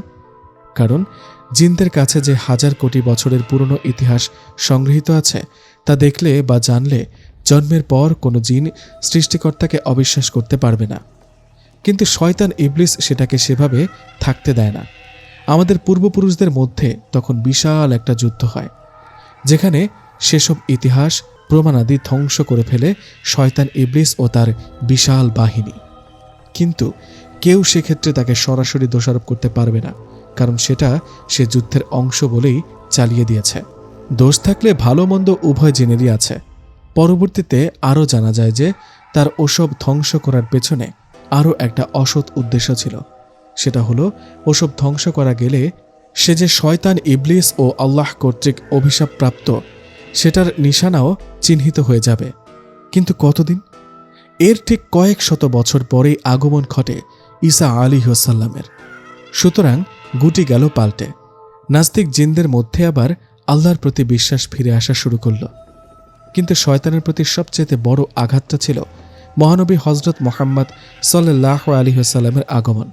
যেখানে বাইবেল সময়ের পরিক্রমায় হারিয়ে গিয়েছে, সেখানে কোরআনের মাধ্যমে শয়তানের বুকে ও মুখে একটা সিলমোহর মেরে দেয়া হয়, কেননা কিয়ামতের আগ পর্যন্ত সেটা কখনোই পরিবর্তিত হবে না, আর শয়তানের পরিচয় কখনোই কোনোভাবে লুকায়িত থাকবে না। আমার ও আমাদের একদল জিনের জীবনের গতি পাল্টে গেল যেদিন সর্বপ্রথম রাসূল সাল্লাল্লাহু আলাইহি ওয়াসাল্লামের কণ্ঠে কোরআনের বাণী শুনলাম ও গোত্র থেকে খবর পেলাম যে প্রথম আসমানের ঊর্ধ্বে আমাদের যাতায়াত বন্ধ করে দেয়া হয়েছে, যেন কেউ গায়েবী খবর না শুনতে পারে। হাজার হাজার জিনের মৃত্যু সংবাদ পেলাম যে ওদের ওপর উল্কা বর্ষণ করা হয়েছিল। আমরা সেই কোরআন শ্রবণ করে আমাদের জাতির কাছে ফেরত গেলাম এবং সুসংবাদ সকলের কাছে পৌঁছে দিতে লাগলাম। এরপর দলে দলে আমরা ইসলাম ধর্ম গ্রহণ করতে লাগলাম। এরই মধ্যে আমার ও আমার কিছু বন্ধুবান্ধব পরিবারের সদস্যের মহানবী সাল্লাল্লাহু আলাইহি ওয়াসাল্লামের সাক্ষাৎ পাওয়ার সৌভাগ্য হয়। একদিনের কোরআন শ্রবণের পরে তিনি আমাদের উপস্থিতি টের পান। দলে দলে জিনেরা ইসলাম গ্রহণ করতে থাকে ও কোরআন মুখস্থ করতে থাকে। কিন্তু বদর ও উহুদের যুদ্ধে বিশাল সংখ্যক সাহাবী জিনের মৃত্যু ঘটে, কেননা শয়তানের বিরুদ্ধে আমরাও যুদ্ধ করেছিলাম। সে আরেক বিশাল ইতিহাস। 1 বছরের মধ্যে এত জিনের মৃত্যু, আবার কয়েক বছর পরেই মহানবী সাল্লাল্লাহু আলাইহি ওয়াসাল্লামের মৃত্যু, সব মিলিয়ে আমাদের মধ্যেও বিশাল একটা হাহাকার পড়ে যায়। এর সাথে যোগ হয় নবীজি সাল্লাল্লাহু আলাইহি ওয়াসাল্লামের মৃত্যুর পরে তার দাফন নিয়ে বিলম্ব। খলিফা নির্বাচন নিয়ে এই বিলম্বের কারণে অনেক জিন খলিফাদের ওপর থেকে মুখ ফিরিয়ে নেয়। জিনদের মধ্যেও কিছু মতবিরোধের সৃষ্টি হয়। যাই হোক, সেসব কথা না বলি। এখন বলি আমি কেন কিছু মানুষের সাথে এভাবে বন্ধুত্ব করি। প্রথমত, আমি মানুষকে আল্লাহর কালাম শিখিয়ে কালো জাদু ও জিনের প্রভাব দূর করি। দ্বিতীয়ত, মানুষের মধ্যে ইসলাম প্রচার করার চেষ্টা করে থাকি। শুধুমাত্র আল্লাহ প্রেমী মানে মুসলিমদের মধ্যেই নয়, যার মধ্যেই ভালো আত্মা দেখি তাকে ধীরে ধীরে ইসলামের দিকে আকর্ষিত করি। এদের মধ্যে বেশিরভাগই জানে না আমার আসল পরিচয়। মহানবী সাল্লাল্লাহু আলাইহি ওয়াসাল্লামের মৃত্যুর পরপরই খলিফা নির্বাচন নিয়ে যে মতবিরোধ দেখা যায়, আর তার ফলে উনার দাফন দেরিতে হলে শয়তান ইবলিস আবার নতুন করে তার চাল দেয়া আরম্ভ করে। কিন্তু তারপরেও সে ধোপে টিকে না টিকতে পেরে শুরু করে কোরআন নিয়ে শয়তানি। কোরআন নাজিল হবার সময় থেকেই ইবলিসের প্রধান শত্রু হয়ে দাঁড়ায় এই পবিত্র কোরআন শরীফ। তাই যুদ্ধ বাঁধিয়ে দেয়া হয় শয়তানের তরফ থেকে। ইমামার যুদ্ধে প্রচুর সাহাবী যারা কিনা কোরআনে হাফেজ ছিলেন শহীদ হন। সময়ের সাথে সাথে শয়তান মানুষকে ধোঁকায় ফেলার কায়দা বদলে ফেলে, আর এই কালো জাদু হলো সেই জিনিস যা হাজার বছর ধরে চলে আসছে আর এভাবেই চলতে থাকবে। কালো জাদু সৃষ্টি ঐশ্বরিক শক্তির মাধ্যমে, সুতরাং একে কিয়ামতের আগ পর্যন্ত দমিয়ে রাখা যাবে না। সাহাবী জিনের কথা এই পর্যায়ে এসে থামে। আমি জিজ্ঞেস করি, আমার বন্ধু শাহ কি হবে এখন? উনি বলেন, শাহ তো তোমাকে খুঁজতে এখানে আসছে।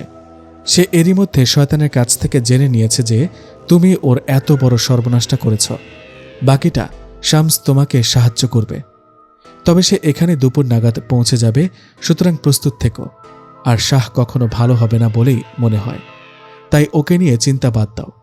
আমি জিজ্ঞেস করলাম, আপনারা কত বছর বেঁচে থাকেন? উনি বললেন, আমরা হাজার হাজার বছর বেঁচে থাকি। নির্দিষ্ট করে কোনো গড় বয়স বলা যাবে না, কারণ আমাদের মধ্যকার ভিন্ন প্রজাতি ভিন্ন বয়স নিয়ে বাঁচে। যেমন আমরা সবচেয়ে বেশি সময় ধরে বাঁচি। কেউ আছে 1500 বছর বাঁচে, আবার আমাদের 1500 বছর বয়সে আমরা যুবক থাকি। তবে আমাদের মধ্যে একদল জিন ছিলেন যারা কিনা 2000 বছর হলেই কয়েক বছরের মধ্যে যুবক থেকে বৃদ্ধ হয়ে যেতেন, আর পরের 500 বছরের মধ্যে মারা যেতেন, যদিও তাদের প্রজাতির আর কেউই বেঁচে নেই। উনি আমাদেরকে বললেন, ওনার হাতে খুব বেশি সময় নেই, আর কোনো প্রশ্ন থাকলে ঝটফট করে ফেলতে। আমি ওনাকে জিজ্ঞেস করি, আপনি তো আমাদের মনের খবর পড়তেই জানেন, তাহলে তো এটাও জানেন যে কি প্রশ্ন করব। উনি হাসেন আর বলেন, বলুন, আল্লাহ ব্যতীত নভমণ্ডল ও ভূমণ্ডলে কেউ গায়েবের খবর জানে না, এবং তারা জানে না যে তারা কখন পুনরুজ্জীবিত হবে। আল কোরআন আয়াত 65। গায়েবের খবর একমাত্র আল্লাহই ভালো জানেন। হ্যাঁ, এটা সত্য যে মানুষের মনের খবর আমরা জানতে পারি, তাদের শরীরে বা রক্তের মধ্যে মিশে যেতে পারি, তাদেরকে ভালো মন্দ ওয়াসওয়াসা দিতে পারি।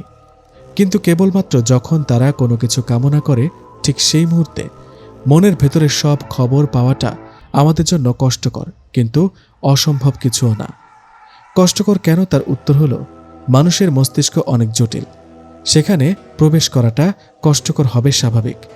আর জিন যদি কোনো মানুষকে অন্য মানুষ কি চিন্তা করছে সেসব কথা বলে দেয়, তবে যে মানুষ তথ্য জানতে চাইবে আর যে জিন বলবে, উভয়ের সমানভাবে অপরাধী ও জাহান্নামবাসী হবে। জিনদের মন পড়তে পারার কারণে ও আমাদের অন্য সব ক্ষমতার দরুন কোরআন নাজিলের আগে কিছু মানুষ জিনকে সৃষ্টিকর্তার চোখে দেখত। আল্লাহ তাই বলেছেন, আর আমি যে বললাম, নিশ্চয়ই আমি কোরআন নাজিল করেছি এবং অবশ্যই আমি তা সংরক্ষণ করব। সূরা হিজর আয়াত 9। বলুন, আল্লাহ ব্যতীত নভমণ্ডল ও ভূমণ্ডলে কেউ গায়েবের খবর জানে না এবং তারা জানে না যে তারা কখন পুনরুজ্জীবিত হবে। আল কোরআন আয়াত 65। তারা জিনদেরকে আল্লাহর অংশীদার স্থির করে, অথচ তাদেরকে তিনি সৃষ্টি করেছেন। তারা অজ্ঞতাবশত আল্লাহর জন্য পুত্র ও কন্যা সাব্যস্ত করে নিয়েছে। তিনি পবিত্র ও সমুন্নত তাদের বর্ণনা থেকে। আল কোরআন আয়াত 100। আর আমি যে বললাম, আর জিন যদি কোনো মানুষকে অন্য মানুষ কি চিন্তা করছে সেসব কথা বলে দেয়, তবে যে মানুষ তথ্য জানতে চাইবে আর যে জিন বলবে, উভয় সমান অপরাধী ও জাহান্নামবাসী। আল্লাহর সন্তুষ্টি বাদে অন্য কোনো ব্যক্তিগত স্বার্থে বন্ধুত্ব করা যাবে না। আল্লাহ বলেছেন, যেদিন আল্লাহ সবাইকে একত্রিত করবেন, হে জিন সম্প্রদায়, তোমরা মানুষদের মধ্যে অনেককে অনুগামী করে নিয়েছ। তাদের মানব বন্ধুরা বলবে, হে আমাদের পালনকর্তা, আমরা পরস্পরের মাধ্যমে ফল লাভ করেছি।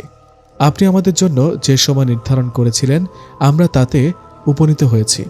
আল্লাহ বলবেন, আগুন হলো তোমাদের বাসস্থান, তথায় তোমরা চিরকাল অবস্থান করবে।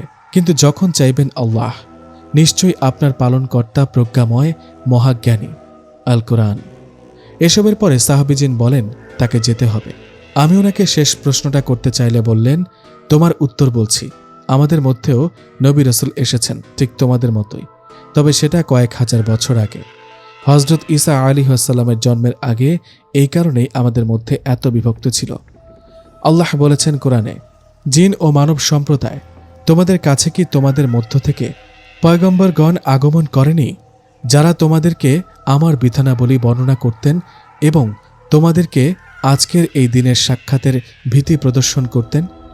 তারা বলবে, আমরা স্বীয় গুনাহ স্বীকার করে নিলাম। পার্থিব জীবন তাদেরকে প্রতারিত করেছে। তারা নিজেদের বিরুদ্ধে স্বীকার করে নিয়েছে যে তারা কাফের ছিল। আল কোরআন। তবে আমাদের জিনদেরকে শুধুমাত্র একজনই নিয়ন্ত্রণ করতে পারতেন, আর তিনি ছিলেন হযরত সুলাইমান আলাইহিস সালাম। অবশেষে সেদিনের মতো সাহাবী জিন আমাদের কাছ থেকে বিদায় নিলেন। আমি ঘুমোতে চলে গেলাম। সকালে ফজরের নামাজ শেষে শামস আমাকে বললেন, তোমার বন্ধু আসছে শয়তানের বহন নিয়ে, তাকে আমাদের আটকাতে হবে। শয়তান তোমাকে এই বাড়ির সীমানার বাইরে গেলে আস্ত রাখবে না, সাপ হয়ে ছোবল মারতে পারে। আর আমার এই বাড়ি আল্লাহর কালাম দিয়ে বন্ধ করা আছে, যাতে করে কোনো শয়তান জিন প্রবেশ করতে না পারে। কিন্তু কিভাবে কি? পরে সাহাবী জিনের মাধ্যমে শামস জেনেছে যে ও নাকি আসার পথে মারা গিয়েছে। মূলত জিনেরা এখানে এসে দেখে যে তারা সুবিধা করতে পারবে না, আর সেখানেই সাহিবা কি করবে? তাই ওকেই জিন মেরে ফেলেছে। সবাই জানে সাপের কামড়ে, কিন্তু আমরা জানি জিনের কাজ। শাহর জন্য খুব খারাপ লাগছিল। যাই হোক, বরিশালে আমার নতুন জীবন শুরু হলো। শামস আমাকে শিক্ষা দিতে লাগলেন, কোরআন শিক্ষা, জাদু নষ্ট করার শিক্ষা আর জিনকে কাবু করার দীক্ষা। আমাদের খাওয়া নিয়ে চিন্তা করতে হতো না। সাহাবী জিন সেই থেকে এখনও তা যোগান দিয়ে যাচ্ছেন, কিন্তু অবশ্যই এমনিতে না। আমরা ব্যস্ত থাকতাম ইসলাম প্রচার ও প্রসারে। আল্লাহর কাজ বিধায় তিনি আমাদের খাবারের মজুদ করতেন। ঘটনার শুরুতে আপনারা জেনেছিলেন যে শুভ নানাকে, মানে এই দরবেশ বাবাকে, শুধুমাত্র শীতকালে পাওয়া যায়, কারণ তিনি অন্য সময় ভারতে ও নেপালে সময় কাটান ইসলাম প্রচার ও প্রসারের জন্য। শামসের মেয়ে, মানে আমার স্ত্রীর, সে সময় একটা বিয়ের প্রস্তাব আসে, কিন্তু শামস এসব জিন নিয়ে থাকে বলে ওর বিয়ে ভেঙে গেলে আমি ওকে বিয়ে করি। আমাদের বিয়েতে খুব অল্প সংখ্যক মানুষ এলেও কয়েক হাজার জিন এসেছিল। সেটা ছিল আমার ও আমাদের জন্য বিশাল সৌভাগ্যের। কিন্তু সুখ তো বেশি দিন কপালে সয় না। আমাদের বিয়ের কয়েকদিন পরেই মারা যান শামস। স্বামী শোকে আমার শাশুড়িও মারা যান তার কিছুদিন পরেই, খুব অল্প বয়সে। এর মধ্যে অনেক সময় পার হয়ে যায়। দেশের রাজনৈতিক অবস্থার এতটাই বেহাল দশা ছিল যে আমি আর আমার স্ত্রী চলে গেলাম কলকাতাতে। সেখানে গিয়ে সাক্ষাৎ ইফরিতের সাথে কথা বলার সুযোগ হয়েছিল একবার। সে ইফরিত হলেও খারাপ কেউ ছিলেন না, তবে ইফরিতদের অধিকাংশ বা 90% খারাপ বা শয়তান। এরপর সময় পার হতেই থাকে। বাংলাদেশে মুক্তিযুদ্ধ শুরু হয়। এই মুক্তিযুদ্ধে জিনদের অবদানের কথা কেউ জানে না, কেউ কখনো বলেনি, কিন্তু আমি জানি। সেসব কথা আরেকদিন হবে। মুক্তিযুদ্ধ শেষ হয়ে যাওয়ার পরে আমাকে দেশে এসে পার্বত্য অঞ্চলে থাকার নির্দেশ দেন সাহাবী জিন। আমাকে ভালোবেসে এই সুবিশাল ঘরটা উপহার দেন। আমি এই অঞ্চলে ইসলাম প্রচার করে থাকি, তবে আর আগের মতো করতে পারি না, বয়স হয়ে গিয়েছে বিধায়। এতক্ষণ পরে থামলেন আমাদের দরবেশ নানা। নাবিল জিজ্ঞেস করে, এত জায়গা থাকতে এই জঙ্গলে কেন থাকেন, আর এইখানে কিভাবে ধর্মপ্রচার করেন? নানা বলেন, এই জঙ্গল জিনদের আস্তানা। আমি চেষ্টা করছি ওদের মধ্যে আরও ভালো করে ধর্মীয় জ্ঞান পৌঁছে দেওয়ার জন্য। তবে মূলত এখানে থাকা হয় বিশ্রামের জন্য। আমাদের চলে আসার আগ দিয়ে আমরা সিদ্ধান্ত নেই নানার কাছে একটা আবদার করব। সেটা ছিল সাহাবী জিনের সাথে দেখা করার। নানা বলেন, তোমাদের কথা আমি রাখব, কিন্তু তোমাদের দুজনকেও আমার কথা রাখতে হবে। শুভ হিন্দু বিধায় ওর জন্য এটা প্রযোজ্য ছিল না, যদিও শুভ পরে হিন্দু ধর্ম ত্যাগ করে ইসলামের পথে চলে আসে। নানা আমাদেরকে সঠিকভাবে ও নিয়মিত ধর্ম পালন করতে নির্দেশ দেন। আমরা কথা দিই কথা রাখার। এমনকি এই যে আমি ফেরদৌসের কাছে গল্প বলছি, আমি এদিকে সময় হিসেব করছি আমার কখন পরের নামাজ পড়তে হবে। সেদিন রাতে আমাদের জীবনের সবচাইতে বড় সুন্দরতম ঘটনাটি ঘটে। সাহাবী জিনের সাথে আমাদের সাক্ষাৎ হয়। তিনি যখন আমাকে বুকে টেনে নেন, আনন্দে আমার চোখ ভিজে যায়। এরপর আমাদের মধ্যে স্বাভাবিক কথা হয় এবং আমরা রাতে একসাথে রাতের খাবার খাই। সাহাবী জিন যেদিন মহানবী সাল্লাল্লাহু আলাইহি ওয়াসাল্লামের মুখে প্রথম কোরআন তেলাওয়াত শোনেন, তার জীবনে যেমন আমূল পরিবর্তন এসেছিল, তেমনি সাহাবী জিনের সাথে আমাদের দেখা হওয়ার পর থেকে আমাদের জীবনেও আমূল পরিবর্তন আসে। সেই পরিবর্তনের ছোঁয়া এখনও লেগে আছে জীবনে। অবশেষে আমরা যে যার বাড়িতে ফেরত আসি, কিন্তু শুভ ফিরে না। শুভ তার নানার কাছেই থেকে যায় এবং চাকরি ছেড়ে দেয়। এর ঠিক 2.5 বছর পরে আমি দরবেশ নানার মৃত্যুর সংবাদ পাই। আমি আর নাবিল ওনার জানাজায় গেলে দেখি আমরা 3 জনই কেবল মানুষ। জানাজা পড়ান সাহাবী জিন, আর সাথে ছিল হাজার হাজার অচেনা মুখ। শুভ তার নানার জীবনযাপন করা শুরু করে। এরপর আর আমার বা আমাদের সাথে সাহাবী জিনের বা শুভর দেখা হয়নি। তবে শুভকে নানার জানাজার সময় জিজ্ঞেস করেছিলাম, নানি কোথায়? শুভ যা জানিয়েছিল তা শুনে আমরা খুব ভেঙে পড়ি। নানি আরও বছরখানেক আগেই মারা গিয়েছেন নানাকে বাঁচাতে গিয়ে। নানা একবার এক মারিদ জিনের কাছে ইসলামের দাওয়াত দিলে কিছু জিন ওনাদের ওপর আক্রমণ করে। শুভ আর নানা বেঁচে গেলেও নানি মারা যান। নানিকে অনেক উঁচুতে উঠিয়ে ফেলে মারা হয়, যদিও পরে সেই মারিদকে মেরে ফেলেন সাহাবী জিনের সন্তানেরা। নানির মৃত্যু শোকে মূলত নানা মারা যান।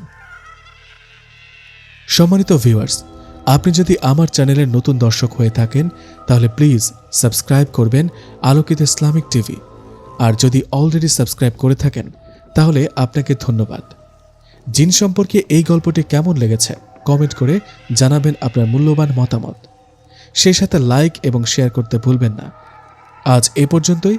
দেখা হবে আবারও নতুন কোনো গল্প নিয়ে। আল্লাহ হাফেজ।